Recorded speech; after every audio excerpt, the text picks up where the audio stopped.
වාසනාව. දේශකයන්න් වහන්සේ කුලියාපිටිය කබලෑවත්ත දහම් සෙවන සදහම් නිකේතනයේ අනුශාසක පූජ්‍යපාද අඹගහලන්දේ අරිය විමල ස්වාමින්ද්‍රයන්න් වහන්සේ.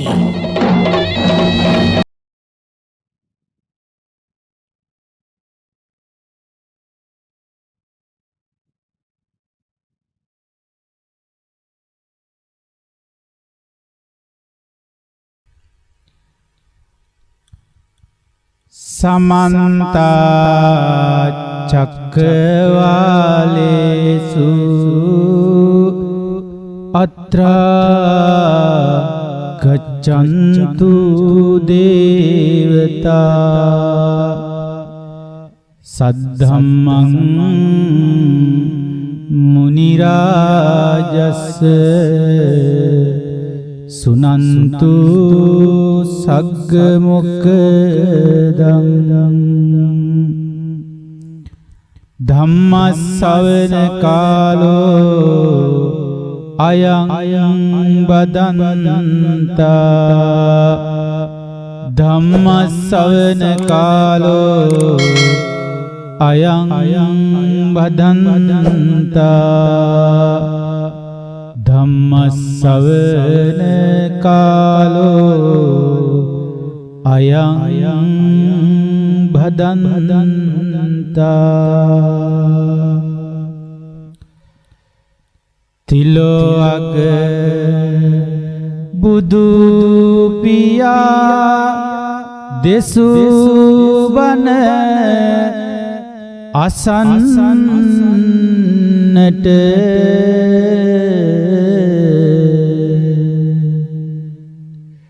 अवसर තියෙනවා දේවිඳුනි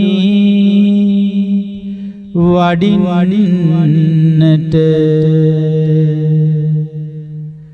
කාලය එළඹ ඇත බුදු බණ කියන්නට දෙවියොත් වඩීවා අද බණ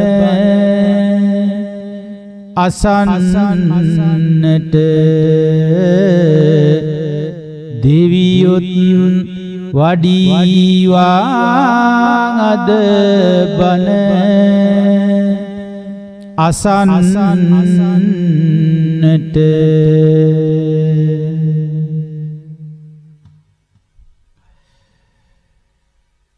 බුදු සරණ වේවා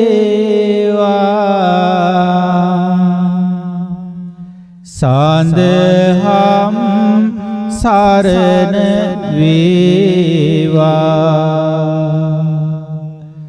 සංඝ සරණ වේවා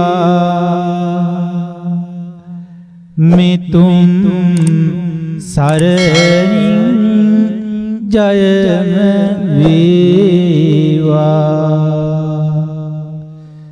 සාදු සාදු සාදු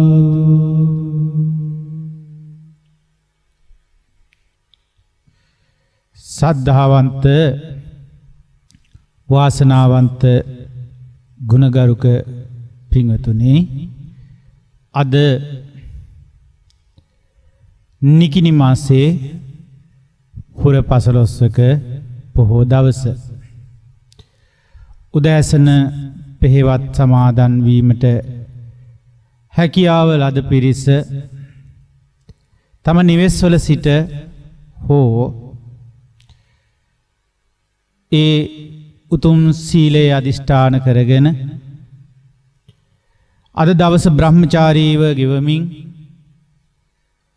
මේ උතුම් නිවන් මාර්ගය තුල ඒ බඹසර දිවිය තුල තමන්ට යම්කිසි සීල ගුණයක්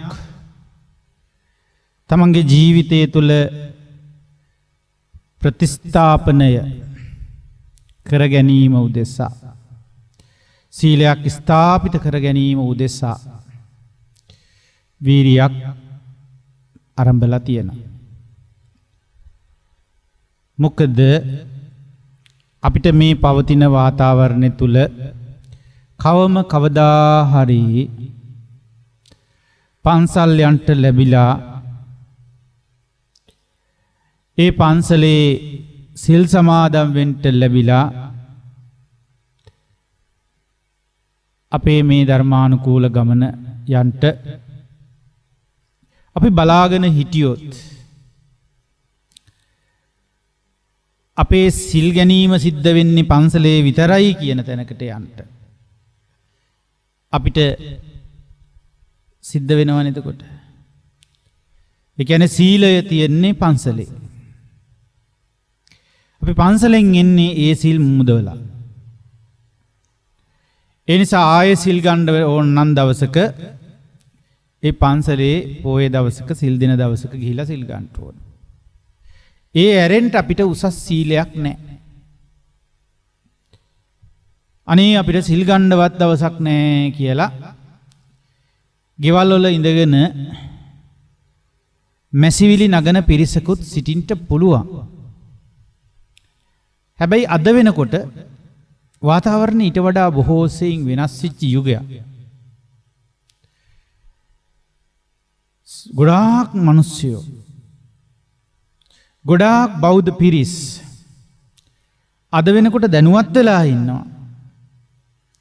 සීලය කියන එක තමන්ට නිවෙස්වල සිට ඒ සිල්පද ටික අදිෂ්ඨාන කරගෙන අත්‍යවශ්‍ය වැඩ කටයුතු නිවසේ යෙදෙනකොට ඒවත් කරලා දෙමින් වැඩිමනත් කාලය විවේකයට යොදාගෙන ධර්ම ශ්‍රවණය ධර්ම සාකච්ඡා ඒ වගේම තමන්ගේ ජීවිතයට වටිනා බණ භාවනා කටයුතු වල යෙදෙමින් අර්ථවත්ව මේ උත්තරීතර පොහෝ දවස ගෙවා ගන්නට පුළුවන්කමක් තිබෙන බව. සමහර අය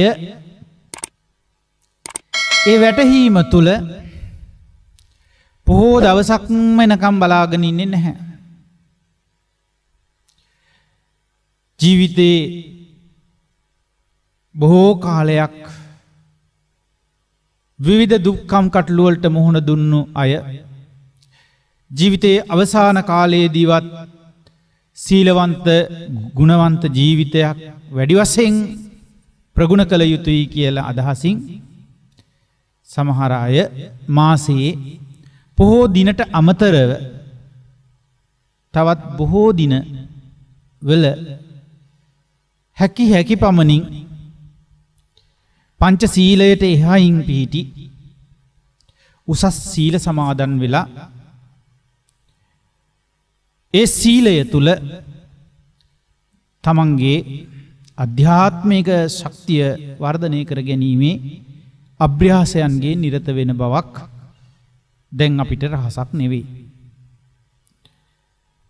ඒ අතර සමහර අයට මේ කොරෝනා වසංගත සමය නිසා මේ පවතින උවදුරු වාතාවරණය මුල් කරගෙන විහාරස්ථානයකට යාගත නොහැකි නිසාවෙන් බොහෝ දවස නිසා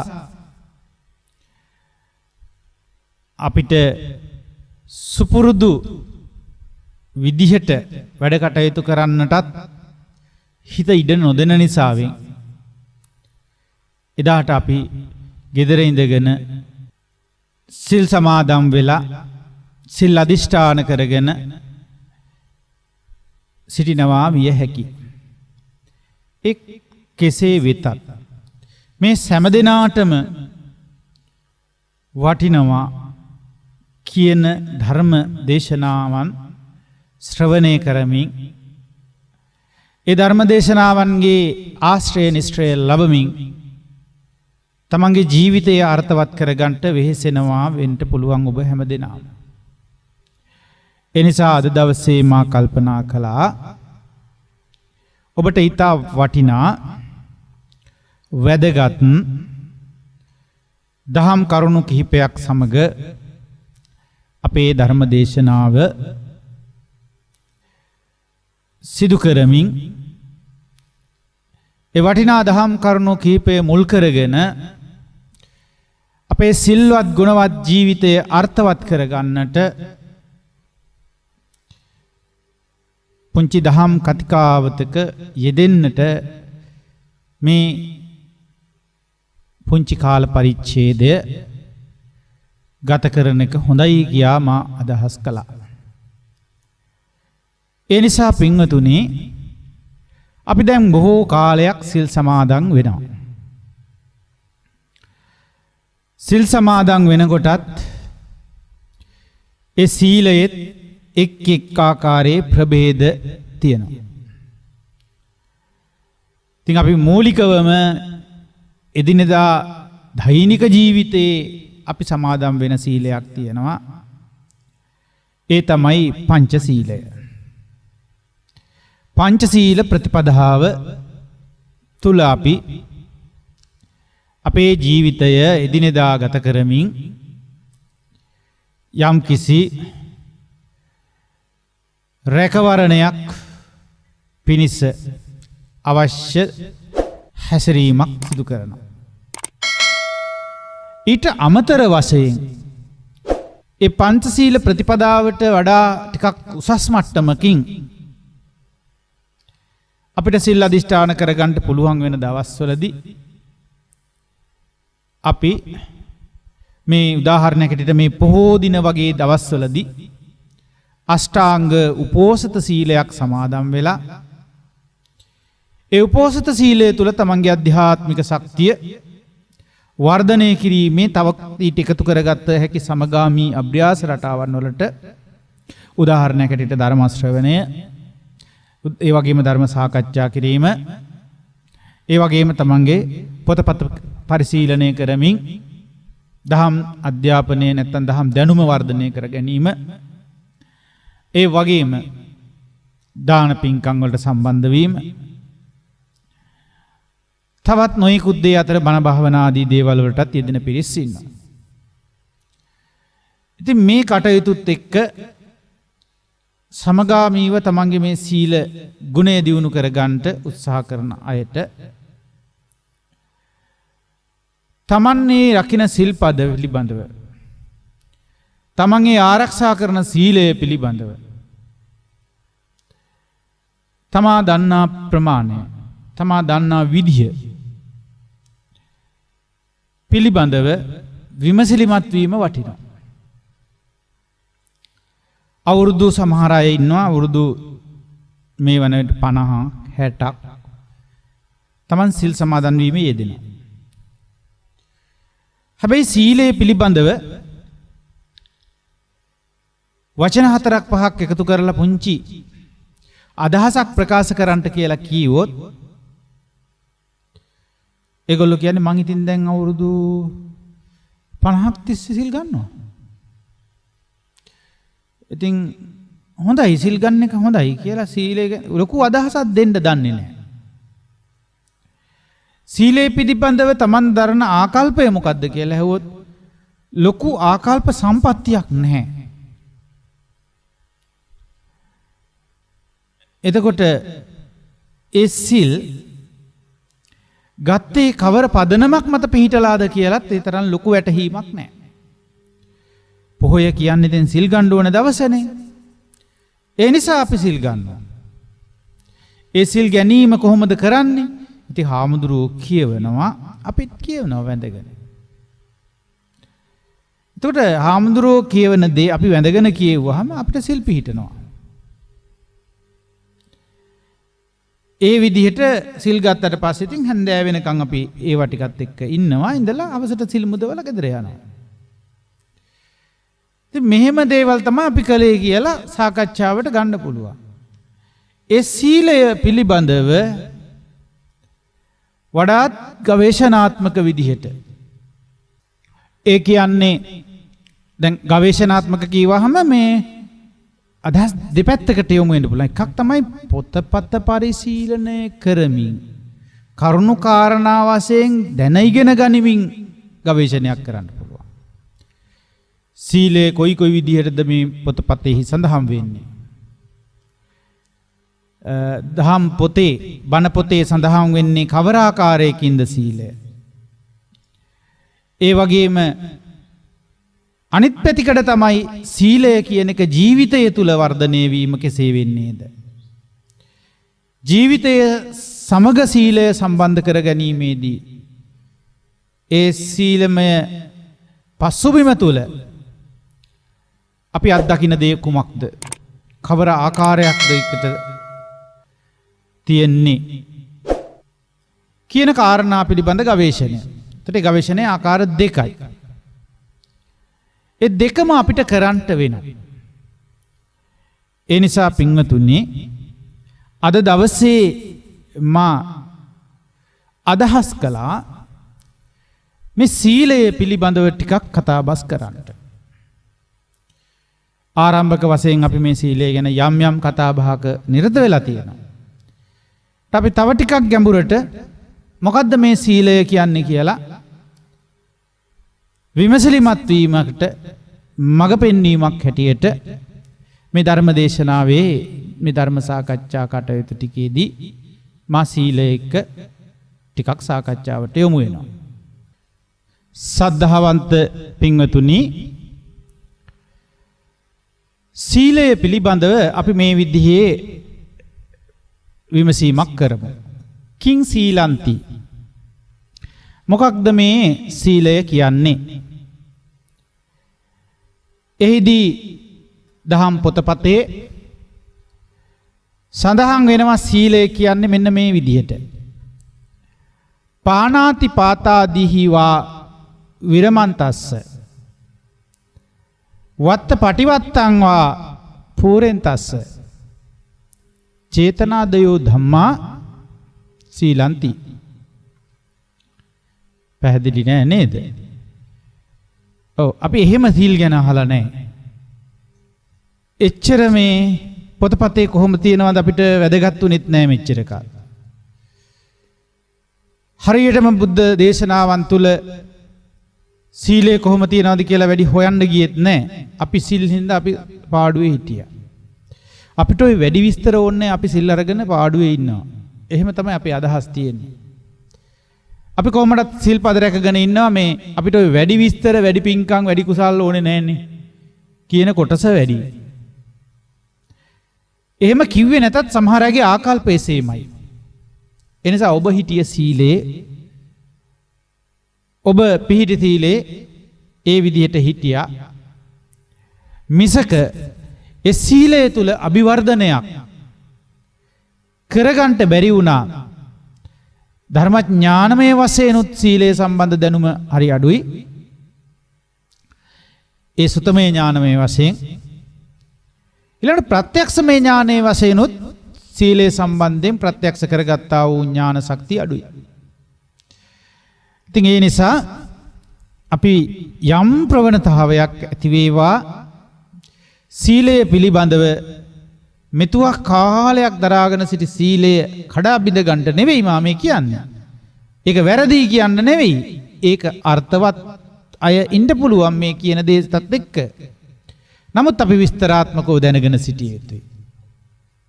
දැන් මං ඇයි මෙහෙම කියන්නේ පින්වතුනි? ඔබ දන්නවා අපි දැන් සිල්පද ටිකක් සමාදන් වෙනවා. මොනවද? සත්තු මරන්නේ නැහැ. හොරකමක් මං කරන්නේ නැහැ. වැරදි කාම සේවනයක් කරන්නේ නැහැ. බොරුවක් කියන්නේ නැහැ. මත්පැන් ටිකක් බොන්නේ නැහැ. එතකොට නැටුම් ගැයුම් වාදන මේවා නැහැ. මේ විදිහට අපි පොයේ දවසේ විශේෂයෙන් උපෝසත සීලයක් සමාදන්. ඉතින් අපි ගනිමුකෝ මේ සිරකරුවෙක් දැඩි දඬුවම් වලට පත්විච්ච සමහර සිර මැදිරි තියෙනවා, තනි සිර මැදිරි තියෙන, තනි සිර කුටි. අධික ලෙස දැඩි දඬුවමකට පත්වෙච්ච සමහර සිරකරුවෝ ඒ වගේ තනි කුටියක දාලා ඉන්නවා. තනි සිර මැදිරියක. කෑම ටික බීම ටික සපයන කෙනා ඒ ටික ළඟට ගෙනත් දීලා ඇතුළට යවලා එතනින් හිස් පිඟානක් තියෙනවා නම් ඒක අරගෙන යනවා. එයා එක්ක කතාවට පැටලෙන්න සාකච්ඡා කරන්න හොඳක් හෝ වේවා සාකච්ඡා කරන්න නතර වෙන්නේ නැහැ. ඉතින් අවුරුදු වසර සමහරට වසර 7 8 10 12 එහෙම සිරමැදිරි වල හිර වෙලා ඉන්න අය ඉන්නවා. ඉතින් මේ කාලය තුල කෙනෙකුට තව කෙනෙක් එක්ක කතා බස් කරන්න අවස්ථාවක් නැහැ. සත්තු මරන්න තියා සමහරට යා ගියේ තෙන්ට මිනී මරලා වෙන්න පුළුවන්. ඒ වුණාට එතනින් පස්සේ එයාට සත්තු මරන්න ඊගාවට හොරකම් කරන්න වැරදි කාම සේවනයේ දෙන්න බොරුවක්වත් කියන්න කවුරුවත් නැහැ කතා කරන්න කේලම් නැහැ. ඉතින් එහෙම වෙන් වෙලා ඉන්නවා ඒ වගේ. පද වශයෙන් සමාදම් වෙලා නැහැ.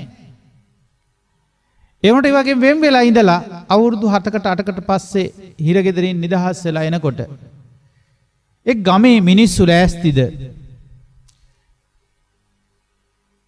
අවුරුදු 7-8ක් සිල් රැකපු උපාසක මහත්තයෙක් ගමට එනවා කියලා ඒ උපාසක මහත්තයෙක් හැටියට යව සිල් රැකපු කෙනෙක් හැටියට බාර ගනීද? අඩු ගානේ ගමේ පන්සලේ ස්වාමීන් වහන්සේලාවත් පෙරටු වෙයිද? මෙයා මේ කාලය තුල සිල්පද කඩලා නැහැ. මෙයා සිල් රැකලා ඉඳලා එන්නේ. ඒ සීලයට ගරු කරන්න ඕනේ කියලා මොනවා හරි වැඩසටහනක් පිළිගැනීමට තියේවිද? නැහැ. ගමේ කනින් කොනින් තනින් තනින් එන පාරේ මෙයාට ඇහෙන්න අන්න අර මිනී මරුවා එනවා. අන්න අර හිරකාරයා එනවා. අන්න අර වැරදිකාරයා එනවා. අර හොරා එනවා. ඒ වගේ වචන නම් කියාලා. තාමත් කිසි කෙනෙක් පිළිගන්නේ නැහැ සිල් සමාදන් වෙලා ආපු සිල්පද රැකපු කෙනෙක් හැටියට. ඒකට හේතුව මොකද්ද පින්වතුනි? එයා සීල ගැන දන්නේ නැහැ. නමුත් සමහර පද වශයෙන් සමාදන් නොවුනත් සමහර දේවල් කඩලත් නැහැ. ඒ වගේම පුංචි දරුවෙක් ගන්න. පොඩි ළමෙක් මව් කෙනෙකුගේ තුරුලක ඉන්න ළමෙක් සත්තු මරන්නේ නැහැ. හොරකමක් නැහැ. වැරදි කාමසේවනයක්, බොරු කීමක්, මත්පැන් මත්ද්‍රව්‍ය පානය කිරීමක්, නච්ච ගීත වාදිත මේ මොකවත් නැහැ. එතකොට සමහර වෙලාවට බොහෝ උසස් විදිහට සිල් රකින්නවා කියලා හිතෙනවා නම් අපිට එහෙම වෙන්නේ නැහැ කාටවත් හිතෙන්නේ නැහැ නේ. පුංචි ළමයා වුණාට ශික්ෂාපද වශයෙන් සමාදන් වෙලා නැති වුණාට සිල් රැකපු උපාසක මහත්තයෙක් හැටියට කිසි කෙනෙක් පිළිගන්නේ නැහැ. උපාසක දරුවෙක් හැටියට එහෙම පිළිගන්නේ නැහැ. හේතුව තමයි එයා සිල්පද ගැන දන්නේ නැහැ. එහෙනම් සිල්පද ගැන දන්නේ නැත්නම් සීලය කියන්නේ මොකක්ද කියලා දන්නේ නැත්නම්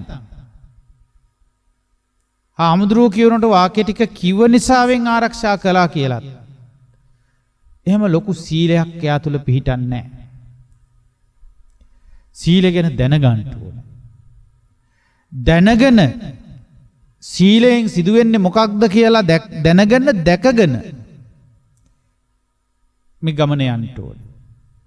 එනිසා මේ යථා ස්වභාවය දන්නවනම් ඒක ඒ වගේම දකිනවනම් තමයි යට යාගේ කෙලෙස් ටික ප්‍රහාණය කරන්න මේ සීලය යොදා ගන්න පුළුවන්. ඒ නිසා අපි අද මේ සාකච්ඡාව තව ටිකක් ඉදිරියට අරගෙන යන්. මොකද්ද මේ සීලය කිව්වේ? පානාති පාතාදිහිවා විරමන්තස්ස වත්ත පටිවත්තං වා පූරෙන්තස්ස චේතනාදයෝ ධම්මා සීලන්ති ඉති සීලං. මේක තමයි සීලය. දැන් අපි එක එක ලෙහා ගන්න බලමු මේ වගේ විස්තර. පළවෙනි එකෙන් අදහස් කරන්නේ මොකද්ද? පානාති පාතාදිහිවා විරමන්තස්ස.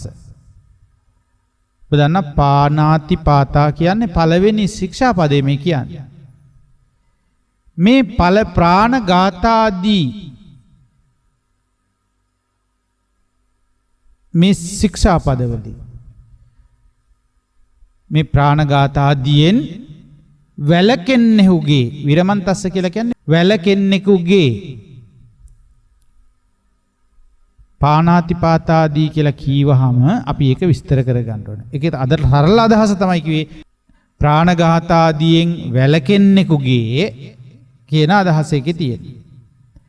ඒ වගේම තියෙනවා වත්ත පටිවත්තංවා පූරෙන්තස්ස උපාද්‍යවත් ආදී වත් පිළිවෙත් පුරන්නෙකුගේ මොකද්ද පළවෙනි එක පාණාතිපාතාදීහිවා විරමන්තස්ස ප්‍රාණඝාතාදී අකුසල කර්ම වලින් නැත්තම් ඒ ශික්ෂාපද සමාදන් වෙලා ප්‍රාණඝාතාදීන් වැළකී සිටින්නෙකුගේ හෝ වත්ත පටිවත්තංවා පූරෙන්තස්ස වත් පිළිවෙත් පුරන කෙනෙකුගේ හෝ මොනාදි වශයෙන්ද උපාධ්‍යානයන් වහන්සේගේ වත්තාදී වත් පිළිවෙත් කොටසක් තියෙනවා කෙනෙකුට. අන්නේ වත් පිළිවෙත් පුරන කෙනෙකුගේ හෝ චේතනාදයෝ ධම්මා චේතනා ආදී ධර්මයෝ සීලයයි කියලා විස්තර කරනවා කෙටි හැඳින්වීමක් ඇටියට. චේතනාදයෝ ධම්මා මේක තමයි සීලය කියන්නේ කියලා මූලික අර්ථකථනයේ තියෙන්නේ. එතකොට අපි නැවත මේ ටික පොඩ්ඩක් බලමුද මොකද්ද ඒ කීවෙත් පැහැදිලි නෑනේ නේ. එහෙම අපි අහලා නෑනේ එච්චර විස්තරයක්. මොකද්ද සීලය කියන්නේ කියලා. සීලය කීවහම අපි දැන් මේ එක එකක් විස්තර වශයෙන් තේරුම් ගනිමින් පැහැදිලි කර ගන්න ඕනේ. සරල අදහස ඉස්සෙල්ලා ඔළුවට ගත්තේ නැතුව විස්තරයට ගියාට හරි එපා වෙනවා. සරල වශයෙන් මේක කියන්නේ භාග්‍යවත් බුදුරජාණන් වහන්සේගේ ශාසනයේ කෙනෙක් සිල්වත් වෙනවා කියලා කියන්නේ මේ ප්‍රාණඝාත සත්තු මැරීම අයින් වැළකීම වශයෙන් සත්තු මැරීම වලින් වැළකීලා වාසය කිරීම වශයෙන් ආදී ශික්ෂාපද වලින් රැකෙන කොටසක් තියෙනවානේ. අන්නේ සත්තු මැරීමෙන් වැළකීම ආදී කොට ඇති විදිහට අනිකුත් ශික්ෂාපද රකින්න අය ඉන්නවනේ. දැන් පංචශීලයේ රකින්න කෙනා එයා තව ප්‍රාණඝාතයෙන් වැළකීම විතරක් නෙමෙයි කරන්නේ. හොරකමෙනුත් වළකිනවා. වැරදි කාමසේවනයෙනුත් වළකිනවා.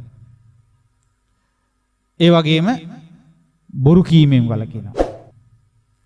මත්පැන්, මත්ද්‍රව්‍ය නැත්නම් මත් වතුර, මත්ද්‍රව්‍ය ආදී දේවල් පරිහරණයනොත් වළකිනවා. එතකොට අන්න එහෙම ප්‍රාණඝාත ආදී කිව්වහම ප්‍රාණඝාතේ විතරක් නෙමෙයි කියන්නේ. ආදී කියන්නේ ඊටු ටිකක් තියෙනවා කියන එක.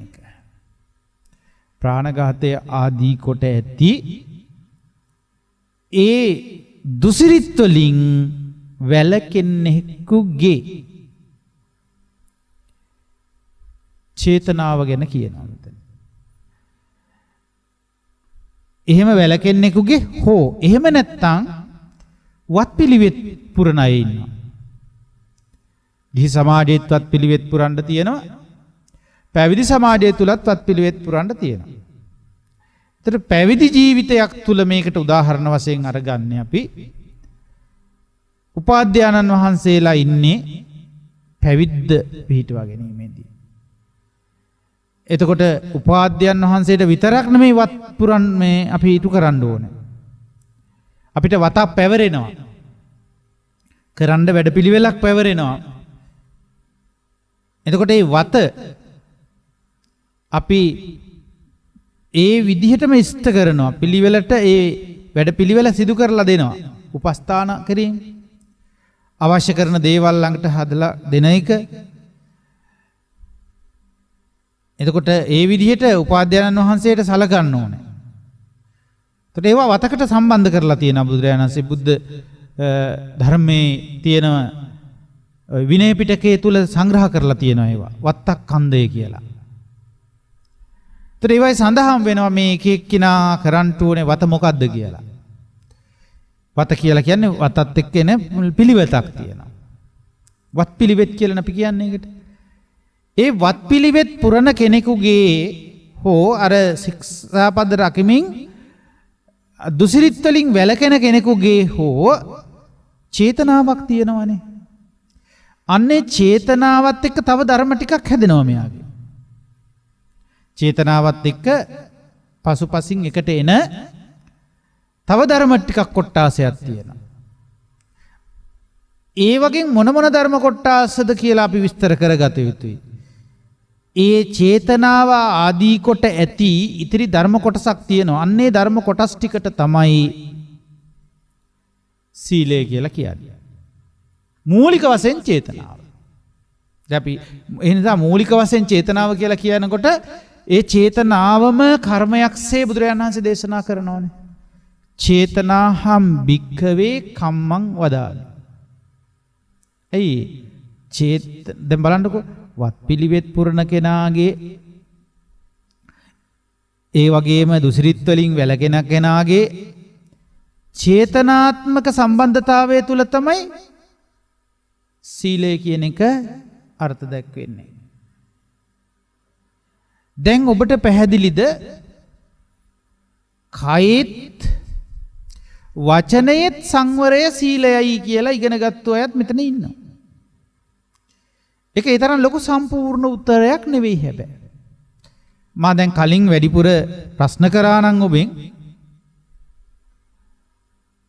යම් කිසි තැනක මොකද්ද මේ සීලය කියලා කාය වාක් සංවරය කාය වාක් කියන ద్వාරයේ සංවරය ద్వාරයන්ගේ සංවරය කායද්්වාරේ වචී ద్వාරේනොත් සංවර වීම සීලයයි කියලා.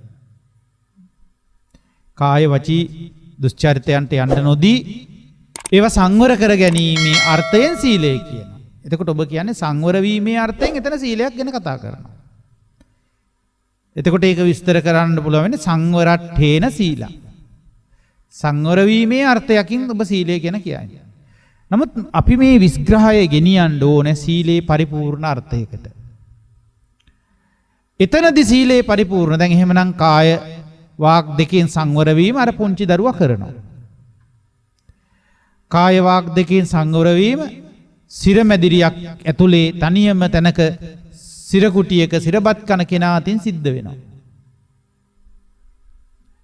නමුත් ඒ අයට අපි දන්නවා සමාජ සම්මතේ නම් උපාසක මහත්තයා කියන්න පිළිගැනීමක් නැහැ.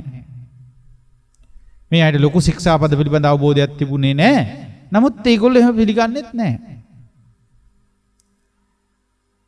අපි හිතමුකෝ ධර්මය ඉගෙන නැති මෝඩ සමාජයකවත් ඒක පිළිගන්නේ නැහැ.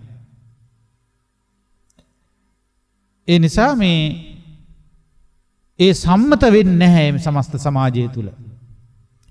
මේ ලෝක ධාතුවේ ඒ අය සිල්ලුතුන් හැටියට සම්මත වෙන්නේ නැහැ. ඒ නිසා බුද්ධ දේශනාවේ අපි හොයලා බලන්න ඕනේ කායිකව වශයෙන්ුත් වාචික වචයෙන්ුත් සංවර බවට පත්වීමේදී එතන කුසල කර්මයක් සිද්ධ වෙන සීලයක් හැදෙනවා නම් ඒ කර්මය සකස් වෙන්න බලපවත්වනවා ඔහුගේ චේතනාත්මක ඇසිරීම. ඒකයි චේතනාදයෝ ධම්මා. චේතනාව ආදී කොට ඇති ධර්මතා ටිකයි ඔහුගේ සීලේ බවට පත් වෙන්නේ. ඉතින් කාය වාක් සංවරේ නැහැ නෙවෙයි එතන. එතකොට ඒ වගේ අපි කතා බස් කරමු. කායික සංවරේ වාචසික සංවරේ වැදගත් එතන. හැබැයි ඒ ටිකට එන්න පෙර ආතුව එයාගේ චේතනාව ඒ වෙනුවෙන් හැසිරලා තියෙන්න ඕන. ඒ නිසා චේතනාහම් භික්ඛවේ කම්මං වදාමි. කරන ලද්දේ කුසල කර්මයක්ද අකුසල කර්මයක්ද කියන එක තීරණය කරන්නේ චේතනාවෙන්මයි. එතකොට යම්කිසි කෙනෙක් චේතනාත්මකව කරනවා නම් යම්කිසි දෙයක් යම්කිසි ක්‍රියාවක් ඒ ක්‍රියාවේ තියෙන චේතනාත්මක ස්වභාවය තමයි තීරණය කරන්නේ ඒක සීලයට අයිතිද නැද්ද කියලා. එතකොට මෙතන සීලයේ හැටියට පෙන්වන්නේ පින්වතුනේ ප්‍රාණඝාතාදී අකුසල ධර්මයන්ගෙන් වැළකී සිටින කෙනෙකුගේ චේතනාව. ඒ වගේම උපාද්‍යාදී වත් උපාධ්‍යානන් වහන්සේගේ වත් ආදී තවත් තියෙන වත් සමුදායක්. ඒ වත් පුරන්න කෙනෙකුගේ චේතනාව ඇතුළු කොට ඇති ඒ චේතනාව ආදී කොට පවතින තවත් ධර්මතාවයෝ කිහිපයක් තමයි මේකේ අදහස් කරන්නේ. ඉතින් මේක අපි දැන් ටිකක් තව ලෙහා ගන්නට උත්සාහ කරමු. මොකද මම හිතනවා මේ කොටස හොඳට පැහැදිලි විය යුතුයි. ගොඩාක් කරුණු දවසකට ඉගෙන ගන්නවට වඩා මම කැමති පුංචි කරුණක් පිළිබඳව හරි විස්තරාත්මකව පැහැදිලි අවබෝධයකට යන්න අපේ දේශනා මෙහෙවා ගන්නට මම හුඟක් කැමැත්තක් දක්වනවා. පටන් ගත තැනදලා නිවන් දකින්නකම්ම කෙරවලටම නිවන් මඟ කියන කිව්වට ඒ දේශනා කොච්චර ඇහුවත් අපිට එකක්වත් පැහැදිලි වෙන්නේ අපිට කරන්න වැඩක්. හරි අවබෝධයක් ඕනේ අපිට මේකේ. ඒ නිසා මේ නිශ්චිත අවබෝධය අපි ලබා ගැනීම පිණිස මේ ධර්ම දේශනාව හසුරුවා ගන්නට උත්සාහ කරමු. ඒ නිසා මා කැමැතියි ඔබ සමග තවත් ටිකක් ඉස්සරහට පැහැදිලි කිරීම කරගන්න. අපි දැන් කීවා අපි දැන් පෙන්වා දුන්නා පාණාති පාතාදීහි වා විරමන්තස්ස. ඒක ටිකක් හිතන්නකෝ. ප්‍රාණඝාතයෙන් වැළකෙන කෙනෙක් ඉන්නවා. ඒ වගේම එයා පමණක් නෙවෙයි මං කියවා. ඒ ආදී වශයෙන් වැළකීම් සහිත කෙනෙක් ඉන්නවා. මොන වගේද වැළකෙන්නේ? සොරකමිනුත් වැළකෙනවා එයා. දැන් පන්සිල් රකින්නවා නම් එයා පන්සිල් පද පහෙන්ම මේ විදිහට යම් දුසිරිත් වලින් වැළකීමක් කරනවා. පන්සිල් පද පහෙන් වැළකෙනව නෙවෙයි ඈ. ඒ වරදව වටහා ගන්න එපා. පන්සිල් රකින්න කෙනා පන්සිල් පද පහෙන් වැළකුණාම පන්සිල් නෑ නේද? ඒක නෙවෙයි මෙතන ගන්නෙ. පළවෙනි සිල්පදය තුල එයා පිහිටද්දී දුසිරිතකින් වැළකෙනවා. ප්‍රාණඝාතය කිරීමෙන් වැළකෙනවා. ඒ වැළකීමේ ශික්ෂාපදයයි ඔහු සමාදම් වෙන්නේ. එතකොට මේ වැළකීමට අපි කියනවා විරතිය. අපි ඊගෙන පස්සේ කතා කරමු. ඒ වැළකීම කරන කෙනාට චේතනාවක් තියනවා වැළකීමේ. මොකෙන්ද? ප්‍රාණඝාතයකින් වැළකීම පිළිබඳව චේතනාවක් යට තියෙනවා. ඒ වගේම හොරකමින් වැළකෙන කෙනෙකුට තියෙනවා මම මේ හොරකම් කරන්න හොඳ නැහැ මම කරන්නේ නැහැ හොරකම් කියලා. ඒ සොරකම නොකර සිටීමට චේතනාවක් තියෙනවා. ඒ වගේම වැරදි කාම සේවනය නොකර ඒකෙන් වැළකීලා ඉන්න කෙනෙකුට ඒ සඳහා චේතනාවක් තියෙනවා. ඒ වගේම බොරු කියන කෙනෙකුට මම බොරු කියන්නේ නැහැ කියලා ඒකෙන් වැළකීමේ චේතනාවක් තියෙනවා. ඊළඟට මත්පැන් අපි කියන්නේ මත් පැන් නෙවෙයි මත් වතුර මත් ද්‍රව්‍ය මේ වගේ දේවල් පරිහරණය කරන දෙයින් වැළකීච්ච කෙනෙකුට තියෙනවා මම මේවා කරන්නේ නැහැ. මම නම් ආයි කීයටවත් මේවා කරන්නේ නැහැ කියලා චේතනාවක් යට තියෙනවා. එතකොට අන්නේ චේතනාව මූලික වශයෙන් බලපවත්තන සීලයේ ගොඩනගන බලවේගයයි. ඒ පන්සිල් රකින්න කෙනෙකුට අටසිල් රකින්න කෙනෙකුට ඊට වඩා තවත් ශික්ෂාපද කිහිපයක් ඉස්සරහට අපි ගත්තොත් විකාල භෝජනය කරන්නේ නැහැ මං. අවේලාවේ හැමතිස්සෙම කකා බිබී ඉන්නේ නැහැ. ඒ දාණය ගන්නා වෙලාවක් ඇද්ද ඒ වේලාවට දාණය අරගෙන එතනින් පස්සේ අවසන් කරනවා. මං ගන්නෙ නෑ ආයෙද. අන්න එහෙම එකෙන් වැළකෙන්න චේතනාවක් තියෙනවා යාට. ඊගාවට අද දවසේ මම නැටුම්, ගැයුම්, වාදන මේවා එක්ක යන්නේ නැහැ. මේවා කරන්නේ නැහැ මම. ඒ වගේම විකාර දර්ශන නරඹන්න යන්නේ නැහැ. විසුක දර්ශනයන්ගේ සම්බන්ධයක් නැහැ මට අද.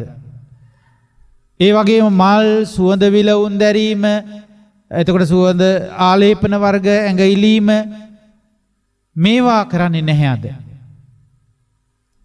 මෙන්න මෙහෙම මේ වගේ වැළකෙන කෙනාට තියෙනවා වැළකීමේ චේතනාවක්. පැහැදිලිනේ?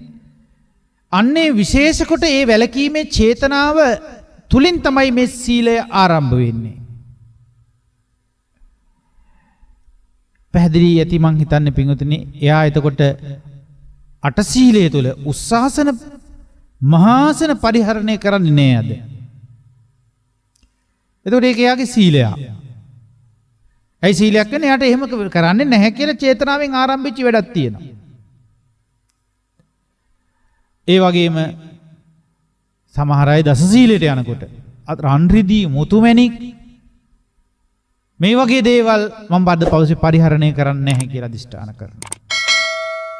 එතකොට මේ අදිෂ්ඨාන කරද්දී යාට චේතනාවක් පහළ කරගන්නවා කරන්නේ නැහැ මං අද මේවා කියලා. අන්නේ වැළකීම පිළිබඳ ඇති වෙන චේතනාත්මක භාවයෙන් තමයි මේ සීලය ආරම්භ වෙන්නේ.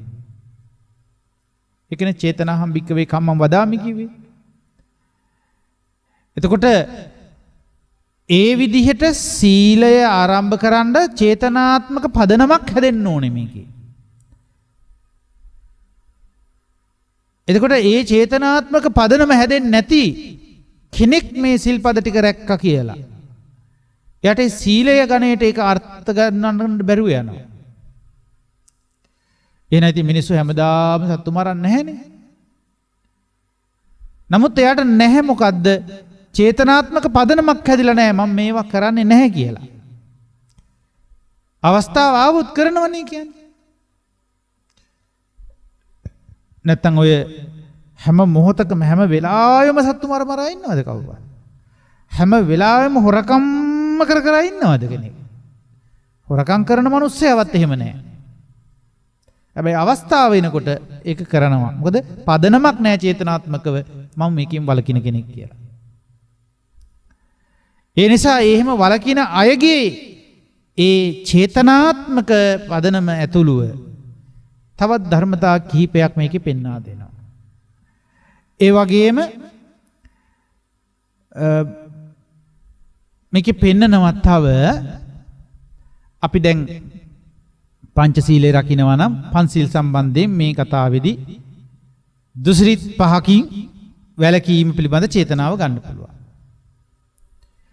ඊළඟට අපි ගත්තොත් අෂ්ටාංග උපෝසත සීලයේදී ඒ සම්බන්ධව දුසිරිත් 8කින් වැළකීමේ චේතනාව එතන ගන්න පුළුවන්. සාමණේර භික්ෂුන් වහන්සේ නමක් හැටියට නම් ශික්ෂාපද 10ක් තියෙන නිසා දුසිරිත් 10කින් වැළකීමේ චේතනාව එතන ගන්න පුළුවන්. උපසම්පදා ස්වාමීන් වහන්සේ නමකට නම් 227ක් වූ ශික්ෂාපද පැනවෙන නිසා ඒ 227ක් වූ සම්මත විච්චි දුසිරිත්‍යයි සම්මත විච්චි දුසිරිත් ප්‍රමාණයකින් වැළකෙන නිසා ඒ හා සම්බන්ධ වෙන චේතනා හැම එකක්ම මේ ගණයට ගන්න පුළුවන්. පැහැදිලිනේ? පොදුවේ සමස්තයක් හැටියට මෙන්න මේ විදිහට ගත්තාම යම් කිසි කෙනෙක් මූලික කර්මපත 7 සලකලා, ඒ කියන්නේ කුසල අකුසල කර්මපත 10ක් තියෙනවා. ඒ 10න් 7ක් මූලිකයි. ඒ කියන්නේ සප්ත කර්මපත කියලා අපි ඒවට කියනවා. ඒ සප්ත කර්මපත කියලා කියන්නේ කයින් කරන වැරදි ටික, වචනයෙන් කරන වැරදි ටික තුලින් වැළකෙන්න චේතනාව සම්බන්ධ නම්, ඒ කියන්නේ වැළකීමේ චේතනාත්මක ශක්තියක් තියෙනවා.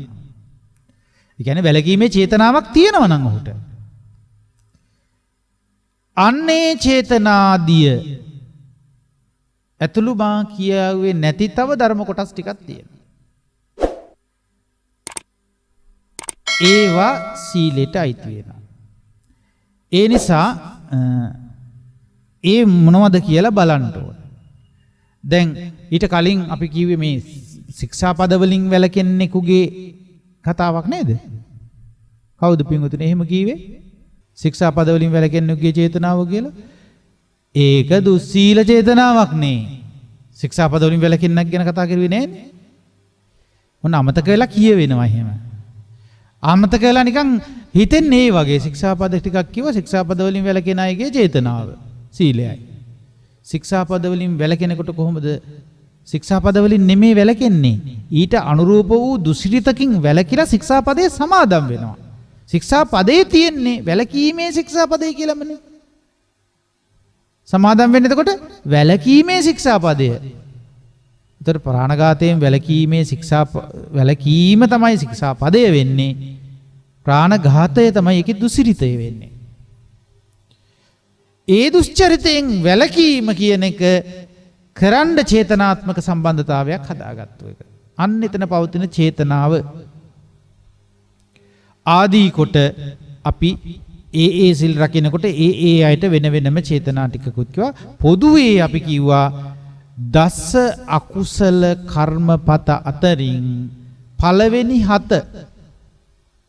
පළවෙනියෙන් 3ක් තියෙනවනේ. ඒ තමයි කයින් වෙන අකුසල කර්ම 3ක්. පළවෙනි එක ප්‍රාණඝාතය. දෙවෙනි එක මොකද්ද? සෝරකම. තුන්වෙනි එක වැරදි කාමසේවන. මෙන්න මේ වගේම වැළකීමට චේතනාවක් තියෙනවා නම් ඒ චේතනාව මේකට ගන්න. ඊළඟට තියෙනවා වචනයෙන් 4ක්. බොරු කියන එක, කේලාම් කියන එක, පාරුස වචන කියන එක සහ හිස් වචන කියන එක. කියලා 4ක් තියෙනවා. ඒ 4න් වැළකීම පිළිබඳව යම් කිසි කෙනෙක් කටයුතු කරනවා නම් ඒ වැළකීමට චේතනාවක් තියෙනවා. අන්නේ වැළකීමේ චේතනාව. එතකොට මෙතන 7ක් තියෙනවා. ඒ 7ට කියනවා සප්ත කර්මපත. මේ වගේ වැළකෙන කෙනෙකුගේ චේතනාත්මක සම්බන්ධතාවය. චේතනාව ආදී කොට ඇති තවත් ධර්මතා ටිකක් මේ සීලේ වශයෙන් අරන් තියෙනවා.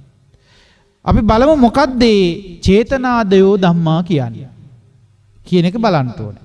ඊට කලින් මෙතන මට තව පැහැදිලි කිරීමක් කරගන්න ඕනේ. මේ පාණාතිපාතාදිහිවා විරමන්තස්ස කියලා ශික්ෂාපද සමාදම් වෙලා ඒ ආරක්ෂා කරලා වැළකෙන්නා වූ අයගේ චේතනාත්මක බව වගේම තව කරුණක් කීවා මතකද?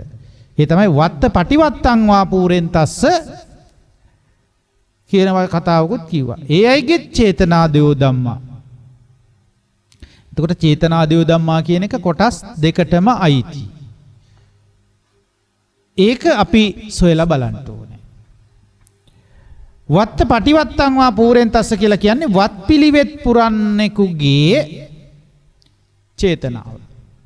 මොකද්ද මේ වත් පිළිවෙත් කියන්නේ? දැන් ස්වාමින් වහන්සේ නමකට නම් මේකේ පැහැදිලි කරනවා වත් තියෙනවා ගණනාවක්. මුලින්ම තියෙනවා ඒ වත්තක්කන්දේ සඳහන් වෙන වත් පිළිවෙත් ටික ආගන්තුක වත්තං. ආගන්තුකව ස්වාමින් වහන්සේලා එයා ඉන්න ආරාමයට වඩිනවා නම් ඒ ආගන්තුක ස්වාමින් වහන්සේලා මූලික කරගෙන උන්වහන්සේලා වෙනුවෙන් කරන්න ඕන වතක් පිළිවෙතක් තියෙනවා. එතකොට ඒක කරනවා කියන චේතනාවෙන් එයා ඉන්න ඕන කෙනෙක් ආධුනිකව කවුරු හරි ආවොත් ඒ ආධුනික ස්වාමින් වහන්සේලාට ඒ වත පිළිවෙත ඉටු කරලා දෙනවා කියන චේතනාවෙන් එයා ඉන්න ඕනේ. ආන්ගේ චේතනාත්මක ශක්තිය එයාට සීලයක් වෙනවා. සීලයක ආරම්භයක් එතකොට යන්න. ඒ වගේම ආවාසික වත්තන්. ඒ ආවාසය ඇතුලේ වැඩ කටයුතු ටිකක් පැවරෙනවා. ආවාසික වත කියලා. ඒ ආවාසය තුල තමා ඉන්නා වූ කුටිය ඇසුරු කරගෙන තමන්ට වත් පිළිවෙත් ටිකක් පැවරෙනවා. ඒ ආවාසික වත ඉටු කරන්න ඕනේ. අන්නේම ඉටු කිරීම පිළිබඳව ඒ වත් පුරනවා කියලා කියන්නේ ඒකට වත් පුරනවා. ඒ පිළිවෙත් පුරනවා. ඒ වත් පිළිවෙත් පුරන්න චේතනාත්මක සම්බන්ධතාවයක් ඕනේ. මම මේවා ටික කරගන්න ඕනේ මේ කාලය තුල කියලා. අන්න ඒ කෙනාගේ චේතනාත්මක ස්වභාවය අයිති වෙනවා මේ මොකේද සීලයේ අරමුණට. ඊගවට තියෙන ගමික වත. ගමට යනවා කියන්නකො. ඒ ගමට යනකොට වතක් තියෙනවා ඒක කරන්න. ඒක මතක් කරලා කරගන්න ඕනේ. නැත්තම් ඒ ගමේ යනකොට තමන් අතින් ඒ පිළිවෙත කැඩෙනවා. ඒ වත කැඩෙනවා. ඒ නිසා වතක් පිළිවෙතක් එක්ක තමයි ගමට ප්‍රවේශ වෙන්න ඕනේ. ගමේදී හැසිරෙන්න ඕනේ. ඒකට කියනවා ගමික වත කියලා. ඊගාවට බත්තග්ග වත්තං. ඒකේ අවස්ථා ගණනාවක් එක්ක දැන් දානශාලාවට වැඩලා දානශාලාවේ අපි හිතමුකෝ හැසිරෙන විදිය අනිත් සංඝයා එක්කලා දානශාලාවට තවත් රැස් වෙනවනේ. තේර භික්ෂූන් වහන්සේලා රැස් වෙනවා. නවක භික්ෂූන් වහන්සේලා රැස් වෙනවා. එතකොට උන්වහන්සේලා අතර ඒ දානශාලාව ඇතුළතදී කෙරෙන්න ඕනේ වැඩ කටයුතු ටික පිළිවෙලකට සිද්ධ වෙන්න වතක් පැවරෙනවා. වාඩි වෙන්න තැනක් තියෙනවා. හිතූ තැන්වල හිතූ විදියට Tamanට ඉඳගෙන වළඳන්න බෑ. හිතපු පිළිවෙලට කටයුතු කරන්න බෑ. ඒවා ඉගෙන ගන්න ඕනේ ඒ අය. අපි මෙතන ඉගෙන ගන්න හිම වතක් තියෙනවා. ආන්ගේ වත් පුරන්න ඕනේ. ඒවා පුරන්නේ නැත්තම් එයාගේ සීලෙ පිරෙන්නේ නැහැ කියලා තමයි බුදුරජාණන් වහන්සේ පෙන්නන්නේ. වත්තන් නපරිපූර්ති. යම් කිසි කෙනෙක් වත් පුරන්නේ නැත්තම් සීලන්න පරිපූර්ති. සිල් පිරෙන්නෙත් නැහැ කියනවා. එනිසා සීලයට ඒ කොටස සම්බන්ධයි. ඊගාවට කියන පිණ්ඩාචාරික වත්තං. පිණ්ඩපාත යන කොටත් වතක් තියෙනවා. ඒ වගේම අරඤ්ඤික වත්තං. ආරණ්‍යක තුල ඉන්නකොට ඒ ආරණ්‍යයට අදාළ වතක් තියෙනවා. තමන්ගේ කුටිය විතරක් නෙවෙයි. මුළු සමස්ත ආරණ්‍යය තුළටම වතක් තියෙනවා. ඒ වත් පිළිවෙත් වලට සම්බන්ධ වෙන්න ඕනේ. එහෙම නැත්නම් සෙනසුනක් නම් සේනාසන වත්තම්. ඒ සෙනසුනට වතක් තියෙනවා. දැන් ආරණ්‍යක වත කියලා කියන්නේ ඒ සේනාසනේ පිහිටලා තියෙන කැලේ. මුළු කැලේම හැසිරෙද්දි වතක් තියෙනවා. දැන් සේනාසනේ තියෙන්නේ එක අපි හිතමුකෝ ලොකු කැලේක කියලා. ඒ කැලේ සම්බන්ධ කරගෙන මුළු කැලේටම බලපෑවෙන්නා වූ පිළිවෙතක් වතක් තියෙනවා. ඒක තමයි ආරණ්‍යක වත්ත කියන්නේ. ඊළඟට ඒ සේනසුන් ප්‍රදේශයේ තුල යා කරන්න ඕනේ වත පිළිවෙත සේනාසන වත වෙනකොටපත් වෙනවා. ඊගාවට අපි යනවා කියලා හිතන්නකෝ මේ ඉස්සර තිබිලා තියෙන චන්තාගර කියලා.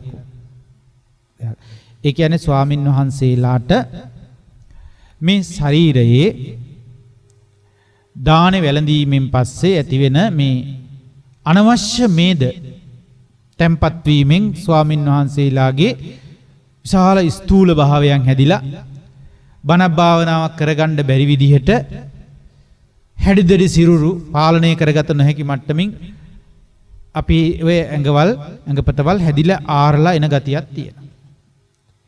මේවා පාලනය කර ගැනීම පිණිස අනවශ්‍යව සංචිත වෙන මේ මේදය ඉවත් කර ගැනීම පිණිසද මේද හරණ වැඩපිළිවෙලක් හැටියට තිබුණා මේ ශාලාවක්. ඒ ශාලාවේ මැද්දේ ලොකු ගිනි ගොඩක් තියෙනවා. ඒ ගිනි ගොඩ සරු කරලා ඒ ගිනි ගොඩ වටේට වාඩි වෙලා ඉඳගෙන අර මේද දහණය වෙනකන් ඒ ශරීරයේ යම්කිසි තැවීමක් සිදු කරන ආකාරයක් විනය පොතපතේ සඳහන් වෙනවා. දැන් මේවා ගොඩක් වෙලාවට අඩුයි. ඒකට කියන්නේ චන්තාගාර ශාලාව. එතකොට මේ චන්තාගාර ශාලාව සම්බන්ධව ඒකට කියන චන්තාගාර වට්ට. ඉතින් අද එහෙම අවශ්‍ය නැහැ. සමහරට ටිකක් ව්‍යායාම වගේ දෙයක් භික්ෂුන් වහන්සේලාට කරලා ඒ මේදය දහඩිය හැටියට පිට කරන්න පුළුවන් ක්‍රමයක් කළාම ඒක නැති වෙන නිසා වෙන්නේ නැති. ඒ වගේ ක්‍රම අද ගොඩක් නඩත්තු කර ගැනීමට මේ පෙළඹෙනම අඩුයි. ඒ නිසා එකල ඒ ආකාරයට මේ කටයුතු කිරීමේ හැකියාවක් තිබුණා. මේ විනය පිටකෙන් ඒකට අවසර දීලා තිබුණා. ඉතින් ඒ විතරක් නෙමෙයි නවක පැවිදි වෙන ස්වාමින් වහන්සේලාට වික්ෂුන් වහන්සේලාට ඒ වෙනුවෙන් වතකුත් පැවරුණා.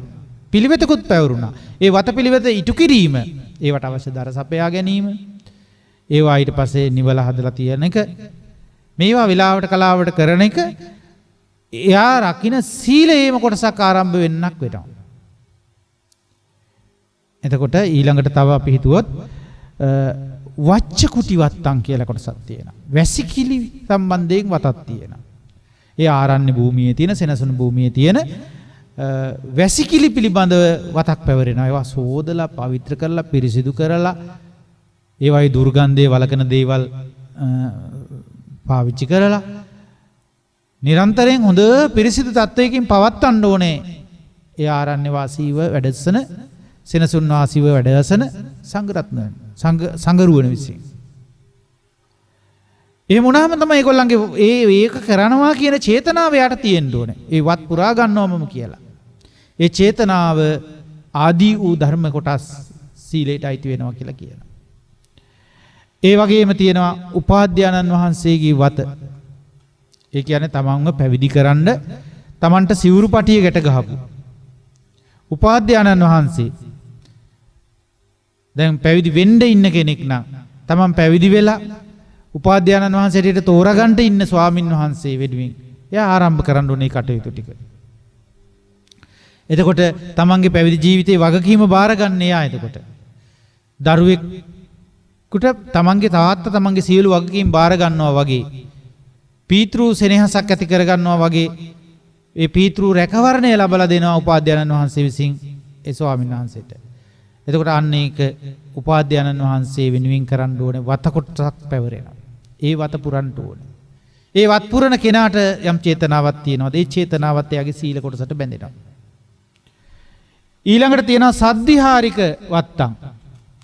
සද්ධිහාරික කියන එක වචනේ හුඟක් අය දන්නේ නැති එකක්. සද්ධිහාරික කියලා කියන්නේ දැන් යම්කිසි ස්වාමීන් වහන්සේ නමක් උපාධ්‍යානන් වහන්සේ විසින් සිවුරු පටියකට ගහලා තමන්ගේ ශිෂ්‍යයා හැටියට අපි පැවිදි කරගන්නවා කියලානේ සාමාන්‍ය කියන්නේ. ශිෂ්‍යයා නෙමෙයි ගෝලයා. එතකොට එතන කියන්නේ ගෝල කියන එක. එහෙම නැත්නම් ඒකට හොඳම වචනේ දැන් ශිෂ්‍යයාද ගෝලයාද කියන ඒවා මේ මෑතක පාවිච්චි කරන වචනනේ.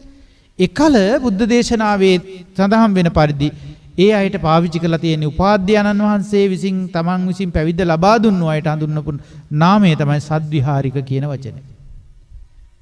ඉතින් සද්ධිවිහාරික භික්ෂුව කියලා කියන්නේ උපාධ්‍යානන් වහන්සේ. එතකොට උපාධ්‍යානන් වහන්සේටත් වතක් තියෙනවා. අර සද්ධිහාරිකයා වෙනුවෙන් කරන්න ඕනේ හොයලා බලලා එයා වෙනුවෙන් කරලා දෙන්න ඕන දේවල් උපස්ථාන කිරීම නෙමෙයි ඒකේ තියෙන්නේ. එයාව යහමඟ යැවීම සම්බන්ධයෙන්. එයාගේ ධර්මයේ හැදෑරීම කෙසේද? එයා විනය හදාරන්නේ කොහොමද? මෙයාගේ වත් පිළිවෙත් ඉටු කිරීම කොහොමද? මෙයාගේ ගුණධර්ම සකස් වීම කොහොමද? මෙයා ආකල්ප සම්පත්තිය කොහොමද පැවිදි ජීවිතයට නැඹුරු කරගන්නේ? මේවා පිළිබඳව සොයලා බලන වතක් තියෙනවා. ඒක පැහැර අරින්න අයිතියක් නැහැ. ඒතර උන්වහන්සේගේ සීලයට ඒක බලපානවා. ඒ නිසා ඒ තමන්ගේ සීල කොටසේ හැටියට එක් කරන්න ඕන. ඒකත් සීලයට අයිති කියලා පෙන්වනවා. ඊගවට ආචාර්යයන් වහන්සේ කියලා කියන්නේ උපාධ්‍යානන් වහන්සේට නෙවෙයි. උපාධ්‍යානන් වහන්සේ පැවිදි කළාම තව කෙනෙකුට පවරනවා ආචාර්ය තනතුර. ඒ කියන්නේ මෙයාට උගන්වන්න.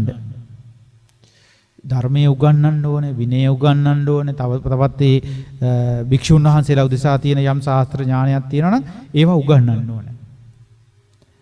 ඒවා උගන්වන කෙනාට කියන්නේ ගුරුවරයා, හෙවත් ආචාර්යයන් වහන්සේ.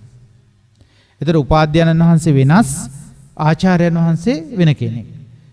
ආචාර්යයන් වහන්සේට කරන්න ඕනේ වත තියෙනවා. ඒ ආචාර්යයන් වහන්සේට වත් පිළිවෙත් කරන්න ඕනේ. නැත්තම් ඒ ස්වාමින් වහන්සේගේ සිල්පදවල පළුද්දක් ඇති වෙනවා.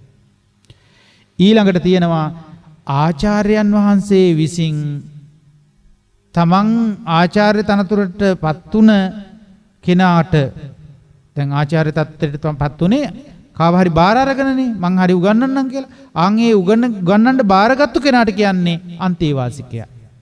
අතවැසියා. එතකොට අන්නේ අතවැසි භික්ෂුවට කරන්න ඕන යුතුකම් ටිකක් කියනවා. ඒ කියන්නේ උගන්වන ශාස්ත්‍රය මනාව උගන්වන්න ඕන. පැහැදිලිව උගන්වන්න ඕන. නිර්වුල්ව කියලා දෙන්න ඕන. එයාගේ අභ්‍යාස කිරීම කොහොමද කියලා බලන්න ඕන. අවශ්‍ය තැනකදී දඬුවමක් වුණත් පවන් දෙන්න වෙනවා. ඒක නැත්තම් වත කැඩෙනවා එතකොට තමන්ගේ. ඒ නිසා අන්නේ ඒ විදිහට මහා විශාල කොටසක් පැවිදි වෙන ස්වාමීන් වහන්සේ කෙනෙකුට වත් පිළිවෙත් කියලා පැවරෙනවා. මග හැරෙන්න බෑ. එතකොට අන්නේ වත් පුරණ කෙනෙකුගේ පුරණ වත් පිරීම සම්බන්ධයෙන් තියෙන චේතනාව ආදී ධර්මතා ටිකක් මෙතන කතා කරනවා. ඉතින් අන්නේ ධර්මතා ටික දැන් මෙතන ගිහි අයට මොකද්ද? ගිහි අයට නම් මේවා අපි මේ සීලය කොටසේ වත්පිළිවෙත් කියන එක තව ටිකක් පැහැදිලි කර ගන්න ඕනේ. මේ මම කතා කරේ පැවිදි ස්වාමීන් වහන්සේලා උදෙසා. ගිහි පින්නතුන් නම් මේකේ තියෙනවා කරන්න කියලා බුද්ධෝපස්ථාන වශයෙන් කරන බුද්ධ පූජා ආදී වත්පිළිවෙත්. දැන් බුදුරජාණන් වහන්සේ උදෙසා ඒ බුදුරජාණන් වහන්සේ වැඩ සිටින කුටිය අස්පස් කර පිරිසිදු කිරීම. එතකොට උන්වහන්සේ බුදුරජාණන් වහන්සේ උදෙසා දානමාන පිළිගැන්වීම, ගිලන්පස පිළිගැන්වීම මේවා ඒ තමන්ට ගිහි කෙනෙකුට කරගන්න තියෙන වතක් පිළිවෙතක්. ඊගාවට විහාරස්ථානය ඇසුරු කරගෙන කටයුතු කරනකොට ගිහි අය විසින් සංඝෝපස්ථාන කටයුතු සංඝයා උදෙසා ගිලන්පස පිළිගැන්වීම, දැහැටි පිළිගැන්වීම, එතකොට දානය අවශ්‍ය වෙලාවට දාන ටික පිළිගැන්වීම මේ වගේ දේවල් ගිහි අය විසින් පුරා ගන්න ඕනේ වත්. ඒ වගේම එතනින් සීමා වෙන්නේ නැහැ. බෝමලු මන් පෙත් ආදී දේවල් හැමදීම පිරිසිදු කිරීම, කලට වෙලාවට ඒවා සුදුසු තත්ත්වයට පත් කිරීම මේ ගිහි සමාජයේ ගිහි පිරිසට කරගන්න පුළුවන් වත් පිළිවෙත්. ඊගාවට තියෙන පොදු මල් ආසන ආදී දේවල් පිරිසිදු කිරීම, ඊගාට උපකරණ ආදී දේවල් පිරිසිදු කිරීම මේවා වත් පිළිවෙත් හැටියට තියෙනවා. තව යට gedara දොරේ තියෙන වතක් පිළිවෙතක් තමයි තමන්ගේ දෙමාපියෝ ඉන්නවා. ඒ දෙමාපියන්ට අප උපස්ථාන ආදී වශයෙන් අවශ්‍ය දේවල් කරලා කියලා කෑම බීම ටික සපයලා දීම. ඒ වගේම රෙදි පිළි ටික සෝදා පිරිසිදු කර දීම. සමහර දෙමාපියන්ට ඒවා කරගන්න අපහසුයි. ඒකට ඒ වගේ දේවල් කරලා දීලා තමන් ඒ දෙමාපියන්ගේ වැඩ කටයුතු වලට අතින් අත්පා මෙහෙවරින් උදව්පදව් කරන්න ඕන වෙලාවක් කලාවක් එනවා. ඒ වගේ දෙමාපියන්ට උදව්පදව් කරලා උපකාර කරලා ඒ වත පිළිවෙත පුරා ගන්න ඕනේ. ඒ වගේම වැඩිහිටියෝ තවත් ඉන්න පුළුවන්. දෙමාපියන්ට අමතර දෙමාපියන්ගේ සහෝදර සහෝදරියෝ වෙන්න පුළුවන්. ඒ අය වැඩිහිටියෝ තමන්ට. ඒ වගේම තමන්ගේ පවුලේ අයියලා අක්කලා හැටියට වැඩිහිටියෝ ඉන්න පුළුවන්. ඒ අය වෙනුවෙන් වතක් තියෙනවා, පිළිවෙතක් තියෙනවා අනුගමනය කරන්න. ඒවා ඉගෙනගෙන තේරුම් අරගෙන ඒවා කරන්න යහුසුලුව කටයුතු කරගන්නකොට ඒක වත පිරීමක් වලටපත් වෙනවා. ඒ වගේම එයාට තියෙනවා ස්වාමියාට බිරිඳට වශයෙන් අන්‍යෝන්‍ය වශයෙන් දෙන්නට කරගන්න තියෙන වත පිළිවෙතක් තියෙනවා. ඒ අවශ්‍ය කටයුතු කරලා දෙන එක. ඒවා යුතුයකම් වශයෙන් පැවරෙන වත් පිළිවෙත් ටික. ඒ යුතුයකම් ඉටු කිරීම ආදී වශයෙන් ඒ වත් පිළිවෙත කරන්න ඕනේ. ඊළඟට තව තියෙනවා අසල්වාසීන්ට හිතයිශීන්ට තමන්ගේ යුතුයකම් වෙනුවෙන් කෙරෙන්න ඕන යුතුයකම් ආදී වගකීම් ආදී දේවල් වශයෙන් වත් පිළිවෙතක් තියෙනවා. ඉතින් මේ විදිහේ වත් පිළිවෙත් ඒ ගිහි සමාජයේ ඉන්න අය විසින් පුරනවද? ඒ පිරීම සම්බන්ධයෙන් මම මේවා පුරා ගන්න ඕනි. මේ වගේ ගැටලු ඇති කරගන්න දෙන්න හොඳ නැහැ කියලා ඒ පිරීම සම්බන්ධයෙන් ඇති කරගන්නා චේතනාදිය මේ සීලයට ආරම්භයක් වශයෙන් සලකන්න පුළුවන්. එතකොට අපි මුලින්ම අර ප්‍රාණඝාතයෙන් වැළකීම කියන එක කිව්වනේ. ඒක මම තව අන්තිමට පැහැදිලි කරා ඔබට මතකද? ඒ අවධාරණයෙන් කියන්න මම කැමතියි මෙතනදී. පාණාති පාතාදීනි පජහන්තස්ස සත්ත කම්මපත චේතන. ප්‍රාණඝාතය ආදී අකුසල කර්මයන් ප්‍රහාණය කරන කෙනාගේ කුසල කර්ම වලට නැඹුරු වෙච්චි අර අකුසල කර්ම වලින් වැළකෙන කර්මපත පිළිබඳ චේතනා 7ක් තියෙනවනේ. ඒක මම පැහැදිලි කරා ඉස්සෙල්ලා. අර කයෙන් 3යි වචනෙන් 4යි කියලා. අන්නේ චේතනා 7ෙන්ම සම්බන්ධ වෙන්නේ මේ සීලයට. ආන් එහෙම කරන කෙනෙකුගේ චේතනාදයෝ ධම්මා චේතනා ආදී ධර්ම ටිකක් පෙන්වන්නේ. ඒ මොනවද ඒ ධර්ම? ප්‍රාණඝාතයෙන් වැළකෙනවා, වත්පිළිවෙත් කරනවා, එතකොට අර සප්ත කර්ම පතවලින්ම වැළකෙනවා. ඒ කියන අයගේ චේතනා ආදී ධර්ම මොනවද කියනවා බුදුරජාණන් වහන්සේගේ දේශනාවේ පෙන්වා දෙනවා. ඒ චේතනා චෛතසික සංවර සහ අවිතික්කම කියලා 4ක් පෙන්වනවා ධර්මතා. අන්නේ ධර්මතා 4 තමයි චේතනාදී ධම්මා කියලා කියන්නේ. චේතනා දයෝ ධම්මා. චේතනා ආදී කොට ඇති ධර්මතා කිව්වා මෙන්න මේ ධර්මතා 4 තමයි මේ පෙන්ලා තියෙන්නේ. මොනවද? චේතනා කියන ධර්මතාවයත්, චෛතසික කියන ධර්මතාවයත්, සංවර කියන ධර්මතාවයත්, අවිතික්කම කියන ධර්මතාවයත්. ඉතින් ඒ ගැන ඉගෙන ගන්න ඕනේ. එතකොට සීලයේ ප්‍රභේද 4කට මෙතනදී බෙදෙනවා පින්වතුනි. මොකද්ද?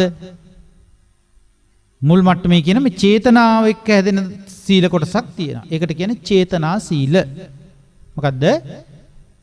චේතනාව කියන ධර්මතාවයත් එක්ක හැදෙන සීලයට මොකද්ද කියන්නේ? චේතනා සීල.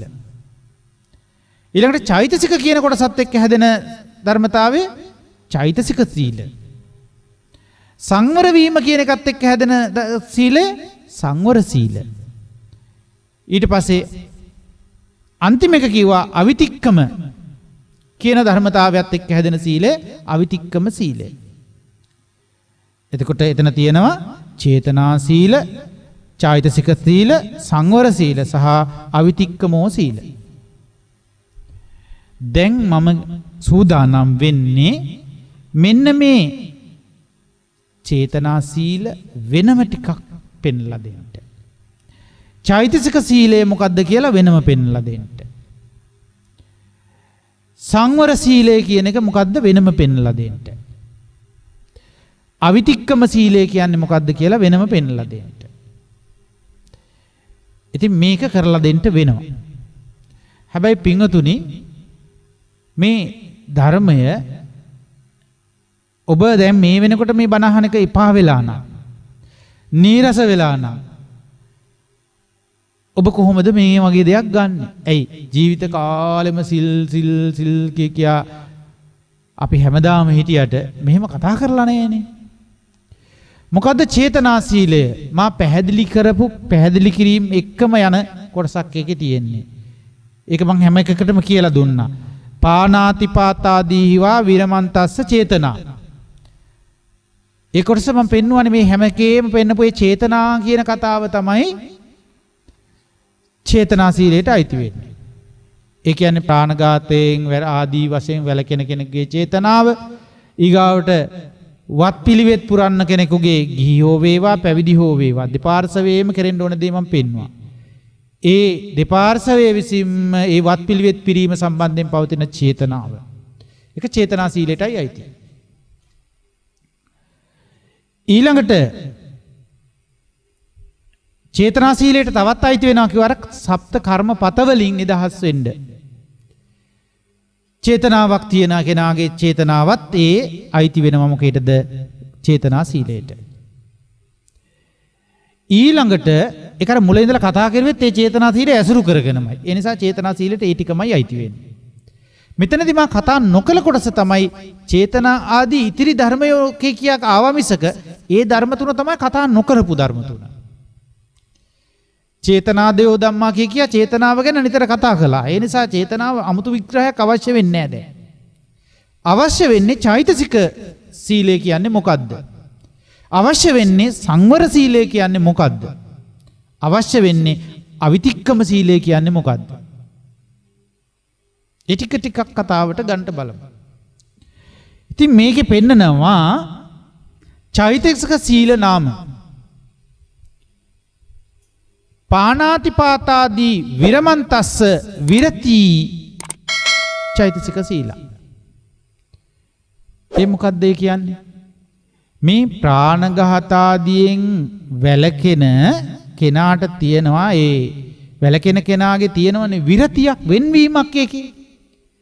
කලින් කිව්වේ වෙන් වෙන්න වැළකෙන්න චේතනාවක් තියෙනවා. ඒ චේතනාවෙන් නතර නොවි වැළකීමක් කියලා දෙයක් තියෙනවනේ. වෙන්වීමක්. ආන්ගේ වැළකෙන කෙනාට තියෙන වෙන්වීම සීලයක් කියලා පෙන්නනවා. එතකොට පින්වතුනි මෙතෙන්ට තව ටිකක් ගැඹුරකට යන්න වෙනවා. මුලින්ම මේ වෙන්වීම කියන වචනේ ගන්න ඔබ. ඒ වෙන්වීම සීලයක්. මොන සීලද? චෛතසික සීලයක්. ඒ කියන්නේ ඒක සිතුවිල්ලක් තුලින් වෙන් වෙන්නේ. ඒ වෙන්වීම කරන්නේ සිතුවිල්ලකින්. ඒකෙන් වෙන් කරන සිතුවිල්ලට කියනවා අපි ඒ සිතුවිල්ල හැදෙනවා වචනයට සම්බන්ධ වෙන දේවල් වැරදෙන්න නොදී ඒ වැරදින් වෙන් කරලා දාන සිතුවිල්ලක් තියෙනවා. වලකින්න ඕන කියලා චේතනාවක් එක්ක තව සිතුවිල්ලක් එනවා. චේතනාවත් එක්තරා සිතුවිල්ලක් තමයි. නමුත් චේතනාව හැරුණකොට තව සිතුවිල්ලක් එනවා. වැලකීම සම්බන්ධයෙන් එන සිතුවිල්ලක්. ඒ සිතුවිල්ල මනාකොට කෙරෙනකොට ඒකට අපි කියනවා සම්මා වාචා කියන චෛතසිකය කියලා කියනවා. ආන්ගේ සම්මා වාචා එකට කියනවා විරති චෛතසිකයක් කියලා. පැහැදිලිද? ඒත් එක්කම කායිකව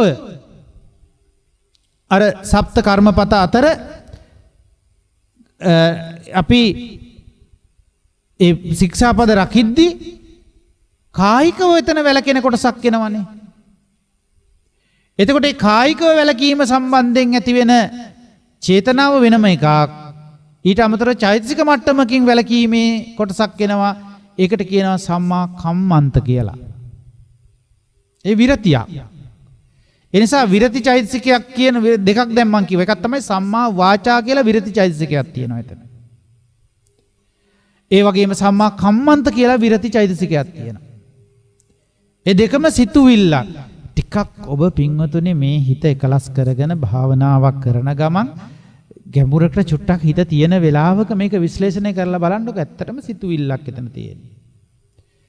ඒ සිතුවිල්ල ආවේ නැත්තම් අපිට බෑ එතනින් එහාට ඒක පාලනය කරන්න.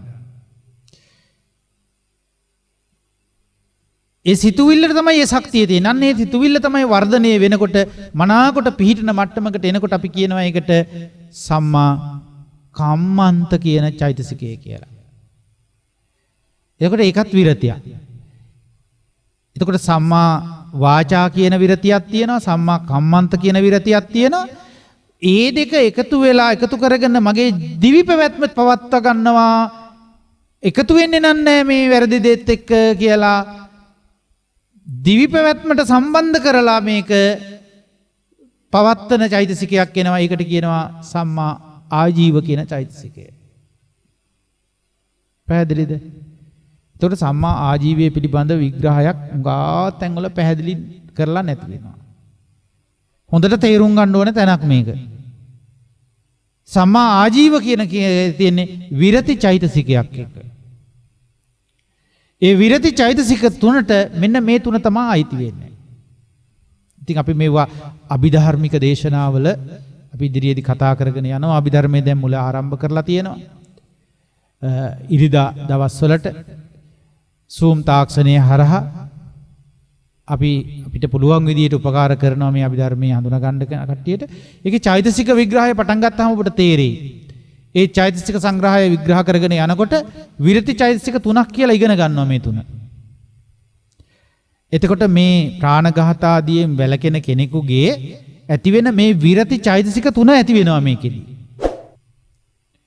ආන්ගේ චෛතසික තුන අයිති වෙන්නේ චෛතසික සීලයට. ඒක චේතනා නෙවෙයි. චේතනාවත් එක්තරා චෛතසිකයක් තමයි. නමුත් ඒ චේතනාව අයිති කරන කොටසට වෙනමම නමක් දෙනවා. චේතනාව ප්‍රධාන කොටයින් චේතනා සීල කියලා. චෛතසික තව තියෙනවා. එතකොට චේතනාව අයින් කරාට පස්සේ චෛතසික 52කින් තව 51ක් තියෙන්න ඕනේනේ. අපි ධර්මයේ උගන්වනවා මේ සිත හා චෛතසික කොටස ඉගෙන ගද්දී චෛතසික ධර්ම 52ක් තියෙනවා කියලා. 52කින් චේතනාව අයින් කරාම තව 51ක් තියෙනවනේ. ඒ 51ම ගන්නෙ නෑ මෙතෙන්ට. ඒ 51කින් මෙන්න මේ තුන ගන්නෙ. මොකද්ද ගන්නෙ? පළවෙනි එක සම්මා වාචා. දෙවෙනි එක සම්මා කම්මන්ත. ඒ දෙක එකතු කරගෙන ජීවිතය තුළම පැවැත්මක් ගැන අදහසකට යනකොට ඒක සම්මා ආජීව. අන්නේ චෛතසික තුන තමයි මෙතන චෛතසික සීලයට ඇතුළත් වෙන්නේ. ඒ තුන චෛතසික සීලං සංඝහං ගච්ඡති. ඒ තුන චෛතසික සීලයට සංග්‍රහ වෙලා යනවා. ඊළඟට චෛතසික සීලයට තව දෙයක් අයිති වෙනවා. දැන් අපි කතා කරා නේද පින්වතුනි, ඔබට මතකද දස අකුසල කර්මපත කියලා කොටසක 7ක් මූලිකව කතා කරලා තව 3ක් ඉදිරි කරානේ. මතකද මොනවද ඉදිරි කරේ කියලා? සිතෙන් සිද්ධ වෙන අකුසල් 3ක් මොනවද? අවිජ්ජා, ඒ කියන්නේ බලවත් වූ ලෝභ සිත. ඒ වගේම තද දේශ සහගත සබ, ව්‍යාපාද, ඒ වගේම මිත්‍යා දෘෂ්ටි කියන වගේම වැලකීමේ පිළිබඳව තියෙන ඒ වැලකීම වෙන්වීම, ඒවයින් වෙන්වීම කියන එක තමයි මේකට අයිති වෙන්නේ. දැන් අවිජ්ජා අයිති වෙනවා කියන අදහස ගන්න එපා. එතන පැහැදිලි කර ගන්න ඕනේ. අවිජ්ජාව අයිති වෙනවා නෙවෙයි මේ මොකේද? සීලයට. අවිජ්ජාවෙන් වැළකෙද්දි හදන්නා වූ ස්වභාවයේ චෛතසික ස්වභාවයක් තියෙනවානේ. මොකද්ද? ලෝභ, දැඩි ලෝභ නැතිකම කියලා එකක්. ඒකට කියන්නේ අනවිජ්ජා. මොකද්ද කියන්නේ? අනවිජ්ජා. අන්න ඒක අයිති වෙනවා මේ සීලයට, චෛතසික සීලයට. ඊගාවට ව්‍යාපාද කියන කොටස දැඩි තරහ ගතිය ඇති වෙනවා නම් ඒක අකුසල ස්වභාවයනේ. ඒ අකුසලයෙන් වෙන් වෙලා පැමිණීම, මේ විරතිය කියන එකේ තියෙන්නේ මොකද්ද? ඒකෙන් වැළකීම හැවත් වෙන්වීම කියන එකේ තියෙන්නේ මොකද්ද? අව්‍යාපාද. ඒ කියන්නේ මෛත්‍රී සහගත සිතුවිලි පැවැත්ම. ඒක අයිති වෙනවා මොකේද? මෛත්‍රී සහගත විදිහට සිතුවිලි පවත්වනවට කියනවා මොකද්ද? ඒක ඇවිල්ලා චෛතසික ධර්මයක්. ඒ චෛතසික ධර්මයක් එක සීලයට අන්තර්ගත වෙන එක. චෛතසික සීල කොටසටයි අයිති වෙන්නේ. ඒ නිසා මෛත්‍රී භාවනාව වඩනකොට අපි නිරන්තරයෙන් සිල්වත් වෙලා එනවා. ඒකනේ කුසල ශක්තිය වැඩෙන්න පටන් ගන්න නිසා. ඒ වගේම අනික තමයි මිත්‍යා දෘෂ්ටියෙන් වැළකෙනකොට ඇති වෙන සම්මාදිට්ඨිය අයිති වෙනවා චෛතසික සීලයට. දැන් චෛතසික සීලය ආයි පොඩ්ඩක් කතා කරන්න. අපි කිව්වා මුලින් අර අනිකුත් 7 සම්බන්ධ කරලා ඒ වගේ දෙද්දි සම්මා වාචා කියන විරති චෛතසිකය, සම්මා කම්මන්ත කියන විරති චෛතසිකය, සම්මා ආජීව කියන විරති චෛතසිකය, මේ තුනත් චෛතසික සීලයට අයිති වෙන්නේ. ඒ වගේම දස අකුසල කර්මපතවල අනවිජ්ජා, අව්‍යාපාද, මිච්ඡා දිට්ඨි, ඒ කියන්නේ දැඩි ලෝභ නැතිකම, ඒ වගේම තරහ නැතිකම, සම්මා දිට්ඨික ස්වභාවය, මේවා අයිති වෙනවා මොකේද? චෛතසික සීලයට. එතකොට එතනදී යාලා ජය ගන්නවා මොනවද? අර ඒ වගේම වෙන් වෙනවා. මොනවාගෙන්ද වෙන් වෙන්නේ? අවිජ්ජාවෙන් වෙන් වෙනවා, ව්‍යාපාදයෙන් වෙනවා, ව්‍යාපාදයෙන් වෙන් වෙනවා, මිත්‍යා දෘෂ්ටියෙන් වෙන් වෙනවා. ඒ වෙන් වෙලා පැමිණෙන ධර්ම ටික තමයි මෙතන හඳුන්වන්නේ චෛතසික සීලය කියලා. ඔන්න ඔය විදිහට චෛතසික සීලය පැහැදිලි කර ගන්න ඕනේ. ඊළඟට අපිට තියෙන්නේ තුන්වෙනි කරුණ. මොකද්ද? සංවර සීලය. සංවර සීලය කියන එක පින්වතුනේ පෙන්ලා දෙනවා පංච විදේන සංවරෝ වේදිතබ්බෝ. මේ සංවර සීලය තේරුම් ගන්න ඕනේ කියනවා 5 ආකාරයකින්. පංච විදේන සංවරෝ වේදිතබ්බෝ. පස්සාකාරයකින් තේරුම් ගන්න ඕන කියනවා මේ සංවර සීලය. ඒ තමයි මොකද්ද? පාතිමෝක්ඛ සංවරෝ, සති සංවරෝ, ඥාන සංවරෝ, කන්ති සංවරෝ, විරිය සංවරෝ. මෙන්න මේ ආකාර පහකින් සංවර වෙන්න. මොනවාගෙන්ද? පාතිමෝක්ඛ සංවරෝ, සති සංවරෝ, ඥාන සංවරෝ, කන්ති සංවරෝ සහ විරිය සංවරෝ. ඒ කියන්නේ ප්‍රාතිමෝක්ෂයෙන් සංවර වෙන්න ඕනේ. ඒ වගේම සතියෙන් සංවර වෙන්න ඕනේ අපි. ඒ වගේම ඥාණයෙන් සංවර වෙන්න ඕනේ. ඉවසීමෙන් සංවර වෙන්න ඕනේ. ඒ වගේම වීරියෙන් සංවර වෙන්න ඕනේ. මෙන්න මේ සංවර වීම පහම එකතු කරගෙන එනකොට ඒ පහට ඒ සංවරයට කියනවා සංවර සීලය කියලා. බලන්න පංචවිධ සංවරයක් ගැන කතා කරන්නේ.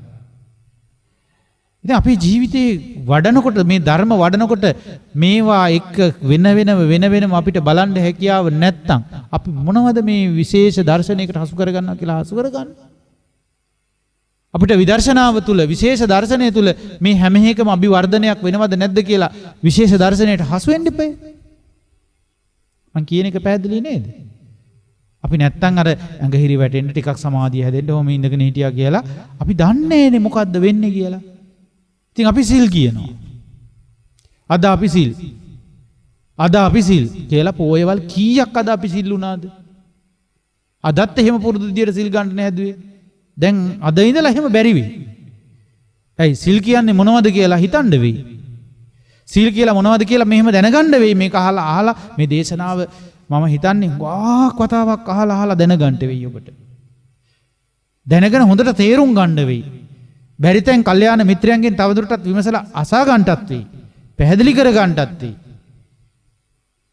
මොකද කාලාන්තරයකින් ඇහිච්ච වචන ටිකක් නෙමෙයි. කාලාන්තරයකින් භාවිතයට ගත්තු දෙයක් නෙවෙයි. ඒ නිසා අලුත් දෙයක්. හොඳටම තේරුණා කියලා සතුටු වෙන්න හදන්න එපා එකපාර. හොඳටම මහන්සි වෙන්න ඕන මේක තේරුම් ගන්න කියලා හිතන්න. එහෙම හිතලා මේක තේරුම් ගන්න බලන්න.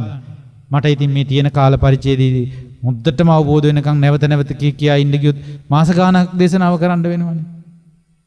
ඒ නිසා අපි මේ පුංචි කාලයකට මේක අවසන් කරගන්න එපා.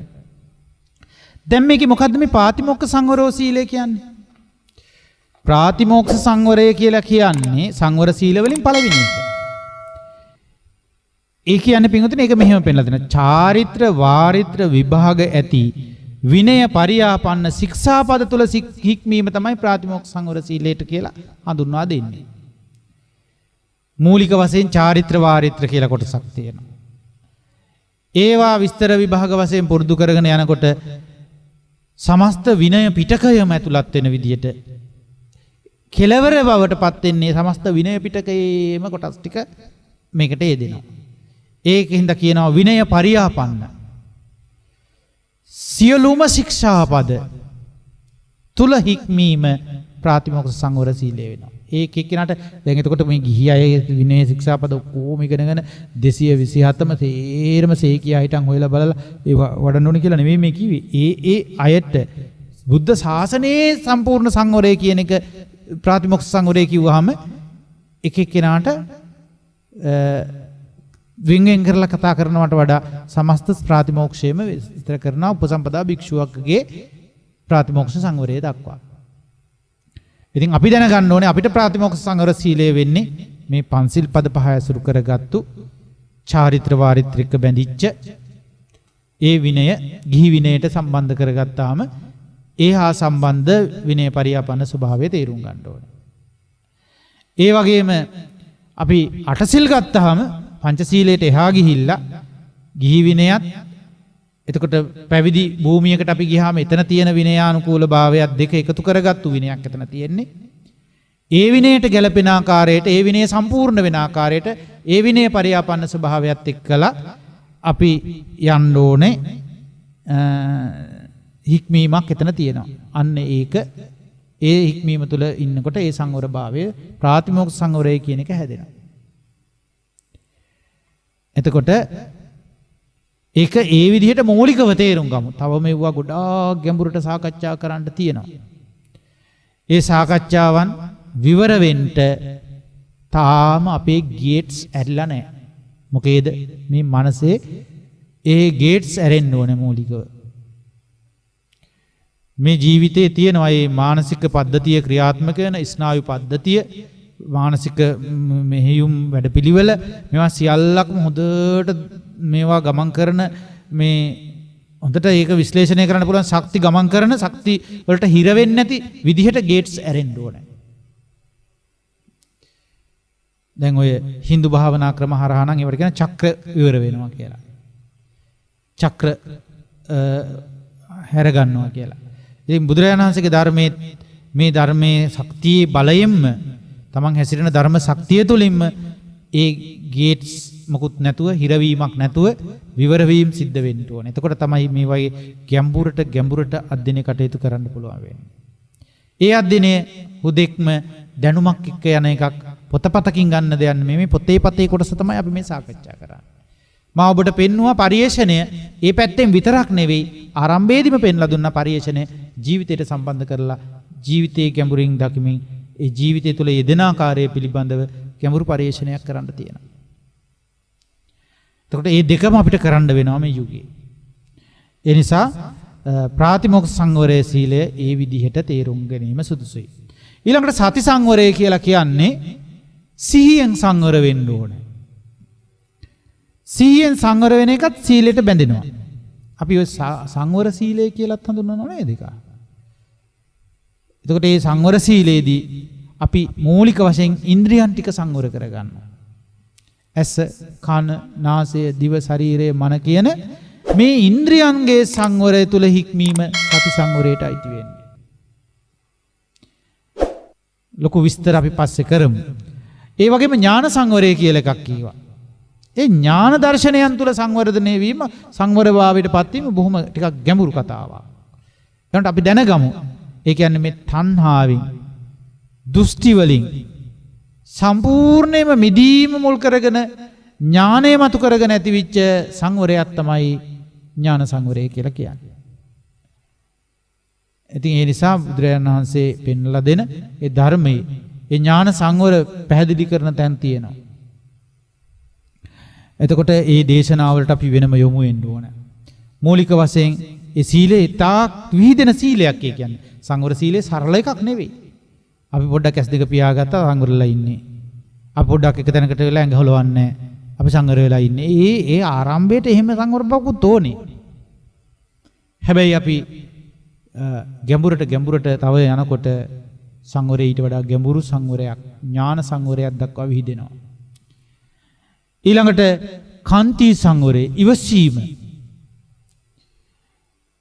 ඒක කමෝහෝති කියන වචනේ පාවිච්චි කරනවා ඔබ අහලා ඇති.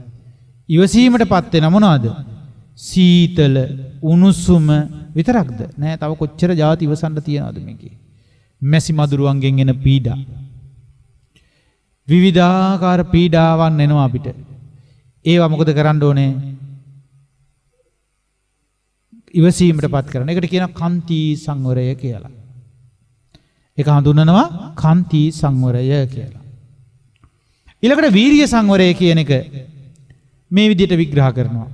uppannං කාම විතක්කං නාදි වාසේති ආදිනා නයේන ආගතෝ විරිය සංවරං නාම. ඒ කියන්නේ පින්වතුනි uppannං කාම විතක්කං ඉපදුන්නා වූ උපන්නා වූ කාම විතර්කයන් නාදි වාසේති කියලා කියන්නේ න අදි වාසේති ඉවසන්නේ නැහැ. ඒවා එහෙම පිහිටලා ඉඳ ඉඩ දෙන්නේ නැහැ. ඉපදිච්ච කාම විතර්කයට ඔහේ පළපදියම් වෙලා ඉඳ ඉඩ දෙන්නේ නැති එකට කියනවා නාදි වාසේති. එයා ඉක්මනට ඒක ප්‍රහාණය කරන්න කටයුතු කරනවා. ආන් ඒවා ඉවසන් නැතිකම එයා ව්‍යායාමයක යෙදෙනා මේක ප්‍රහාණය කරගන්න ඉතින් යාට. අන්නේ ඉවසන් නැතිකමම මෙතන ගන්නවා මොකද්ද? වීරිය සංවරයක් කියලා. ආදිනා නයේන ආගතෝ විරිය සංවරං නාම. ඒ නොයිවසීම ආදී ආකාරයෙන් එන්නේ වීරිය සංවරයයි කියලා කියනවා. ඊළඟට කෙලින්ම වීරිය මත වෙනවා එතකොට. ඉවසන්න බැරි නම් එයා මොකද කරන්නේ? මොකක් හරි දෙයක් කරලා මේක ප්‍රහාණය කරන්න වෙරනවා. මොනවා හරි ව්‍යායාමයක යෙදෙනවනේ මේකට. අන්නේ වීරිය එනවා එතකොට. ආජීව පාරිසුද්ධීපි එත්තේව සමාදානං ගච්ඡති. ආජීව පාරිසුද්ධීපි එත්තේව සමෝදානං ගච්ඡති. ආජීව පාරිසුද්ධිය තුලද ඒ කියන්නේ ජීවිතේ බොහෝම තමන් වීරියෙන් තමයි පිරිසිදු ආජීවයකින් ජීවත් වෙන්න ඕනේ. අපිරිසිදු ආජීවයන්ගෙන් බොහෝ දේ උපයන්න හරි ලේසි. අපිරිසිදු ආජීවයන්ගෙන් හොඳට රසවත් කාලා ඉඳලා ඉන්න ලේසි. නමුත් ලොකු වීරියක් තියෙන්න ඕනේ නේද ආජීවය පිරිසිදු විදියට පවත්වා ගන්න. එතකොට එතනදී මේ පිරිසිදු විදියට පවත්වන දේ තුල ආජීව පාරිශුද්ධියද එහෙද ඇත්තේ සමාදානාර්ථයෙන් කුසල කර්මයන්ට විසිරී යන්න නොදී පැවැත්ම පිණිස ව්‍යායාමයක නිරත වෙන්නේ. ඒ කියන්නේ අපි විවිධ පහසුකම් ඔස්සේ මේ ජීවිතේ ගෙවන්න කියලා යනකොට අපිරිසිදු මට්ටමකට ආජීවයේ ගියොත් එහෙම කුසල කර්ම විසිරිලා යනවා ඊට පස්සේ. කුසල සිත් පවත්වන්න බෑ. එහෙම නොයන ආකාරයකට පැවැත්ව ගැනීමේ අදහසක් ඇතුව මේ ව්‍යායාමයක නිරත වෙනවද එය වීරිය සංවරයම තමයි කියලා බුදුරජාණන් වහන්සේ පෙන්නනවා. එහෙනම් අපි ඔන්න ඒ සංවර පහත් විස්තර කළා.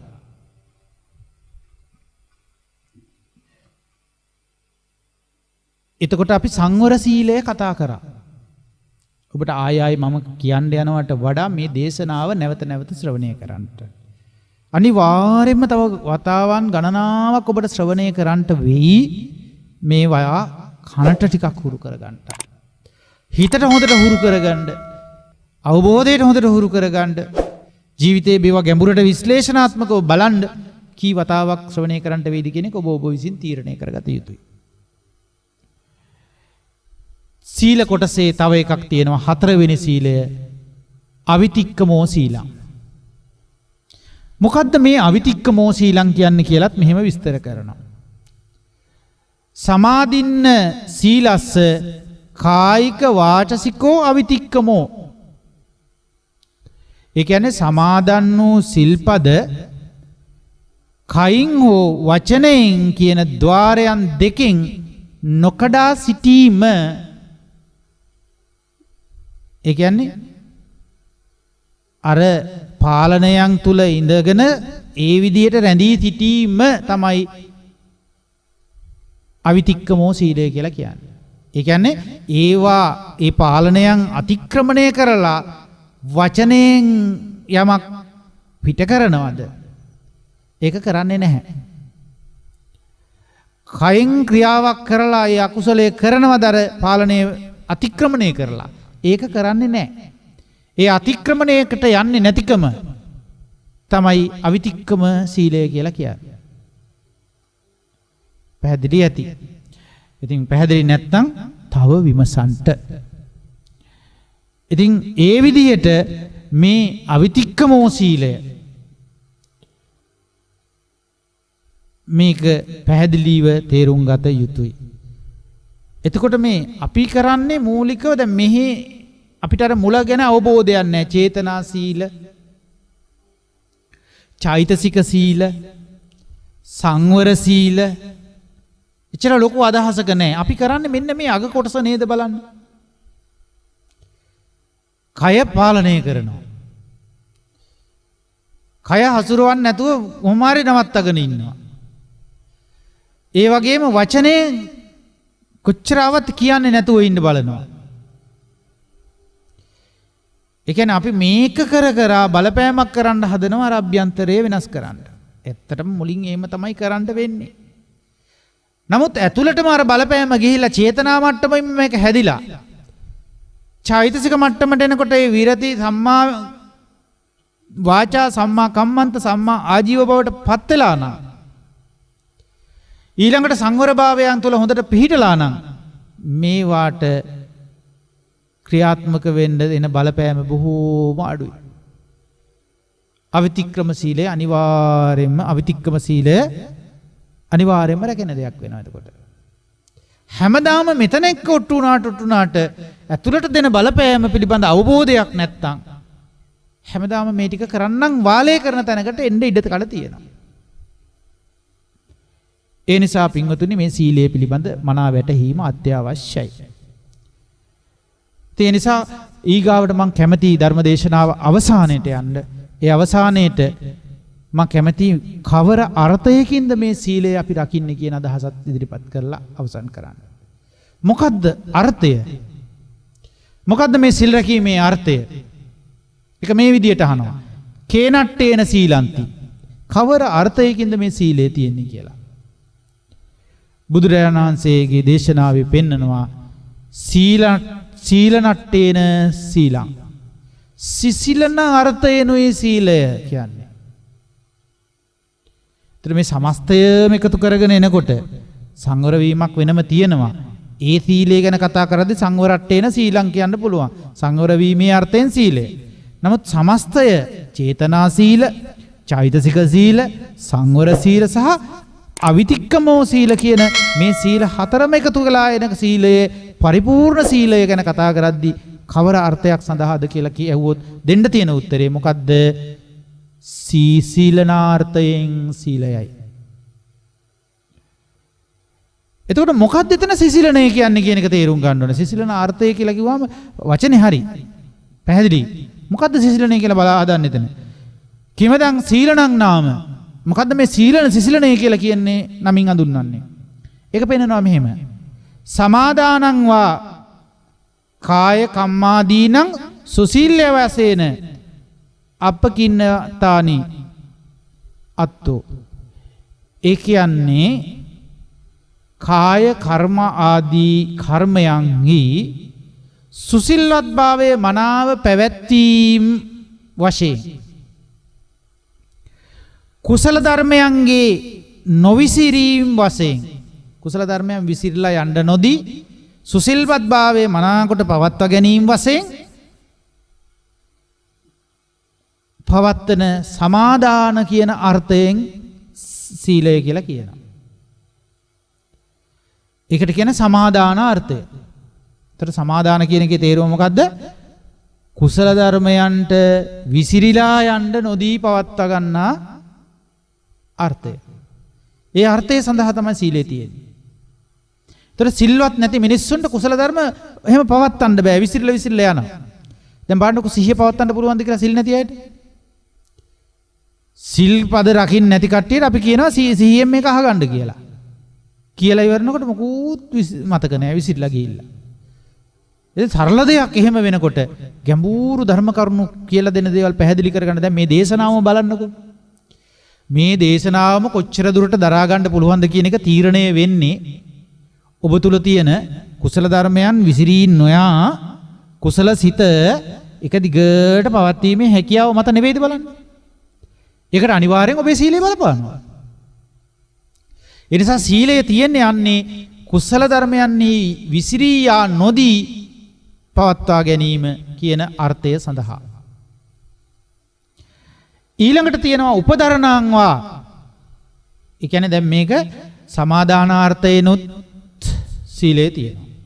සමාදානාර්ථය කියලා කියන්නේ කුසල ධර්මයන් විසිරී යන්න නොදී එක්තැන්ව තැම්පත් කර ගැනීමක් අර්ථය. අනික තමයි උපදරණංවා. ඒක විස්තර කරනවා මෙහෙම කුසලානං ධම්මානං පතිට්ඨාවසේන ආධාර භාවෝති අත්තෝ. දැන් කුසල ධර්මයන් විසිරලා යන්න නොදී රැක ගැනීම එකක්. අනික තමයි ඒ කුසල ධර්මයන් විශේෂ කොට හොඳට පිහිටා වැඩෙන ස්වභාවය. කුසල ධර්මයන් හොඳට පිහිටන ස්වභාවය. ආධාර පැවැත්වීමේ අර්ථයෙන්ුත් සීලය කියලා කියනවා. සීලය එහෙනම් කුසල ධර්මයන්ට හොඳට පිහිටලා හොඳට පිහිටා සිටින්න ප්‍රතිස්ථාපනය වීම පිණිස ස්ථාපිත වීම පිණිස කුසල ධර්මයන්ට වැදගත් වෙනවා කියනවා. සහාය දෙන ආධාර දෙන ස්වභාවයකින් අර්ථවත් වෙනවා කියනවා මේ සීලය. මම ඔබට දේශනාව ආරම්භ කරපු තැන බලන්න. ඔබ දේශනාවේ ආරම්භයට ගිහිල්ලා බොහෝ දෙනෙක් මේ ධර්මයේ තුල ධර්ම කුසල ධර්මයන්ගේ ප්‍රතිස්ථාපනය ස්ථාපිත භාවය ගොඩනගා ගැනීම උදෙසා වෙහෙසෙනවා කියන අදහස දීලා ඇති. එහෙම අය මේ අර්ථය පිණිස තමයි මේ උපදරණාර්ථය තමයි ඒකේ තියෙන්නේ. ඉතින් අන්නේ අර්ථත් පරිපූර්ණ කර ගැනීම උදෙසා තමයි මේ සීලයට අපි මහන්සි වෙන්න ඕනේ. ඉතින් සීලය පිළිබඳ ටිකක් ගැඹුරට හොයන්න බලන්න හිත යොමු කරපු අයට හොඳ ධර්ම දේශනාවක් අද දවසේ ඔබට ගෙනෙන්න සමත් වුණා. ඉතින් මේ උතුම් ධර්ම දේශනාව ඔබ වෙත මේ වටිනා ධර්ම දේශනාව ඔබ වෙත තිලින කරනු ලබන්නේ අද දවසේ ගල්මුරුව ප්‍රදේශයේ ජීවත් වන සඳලී ප්‍රාර්ථනා තෙන්නකෝන් දියණියගේ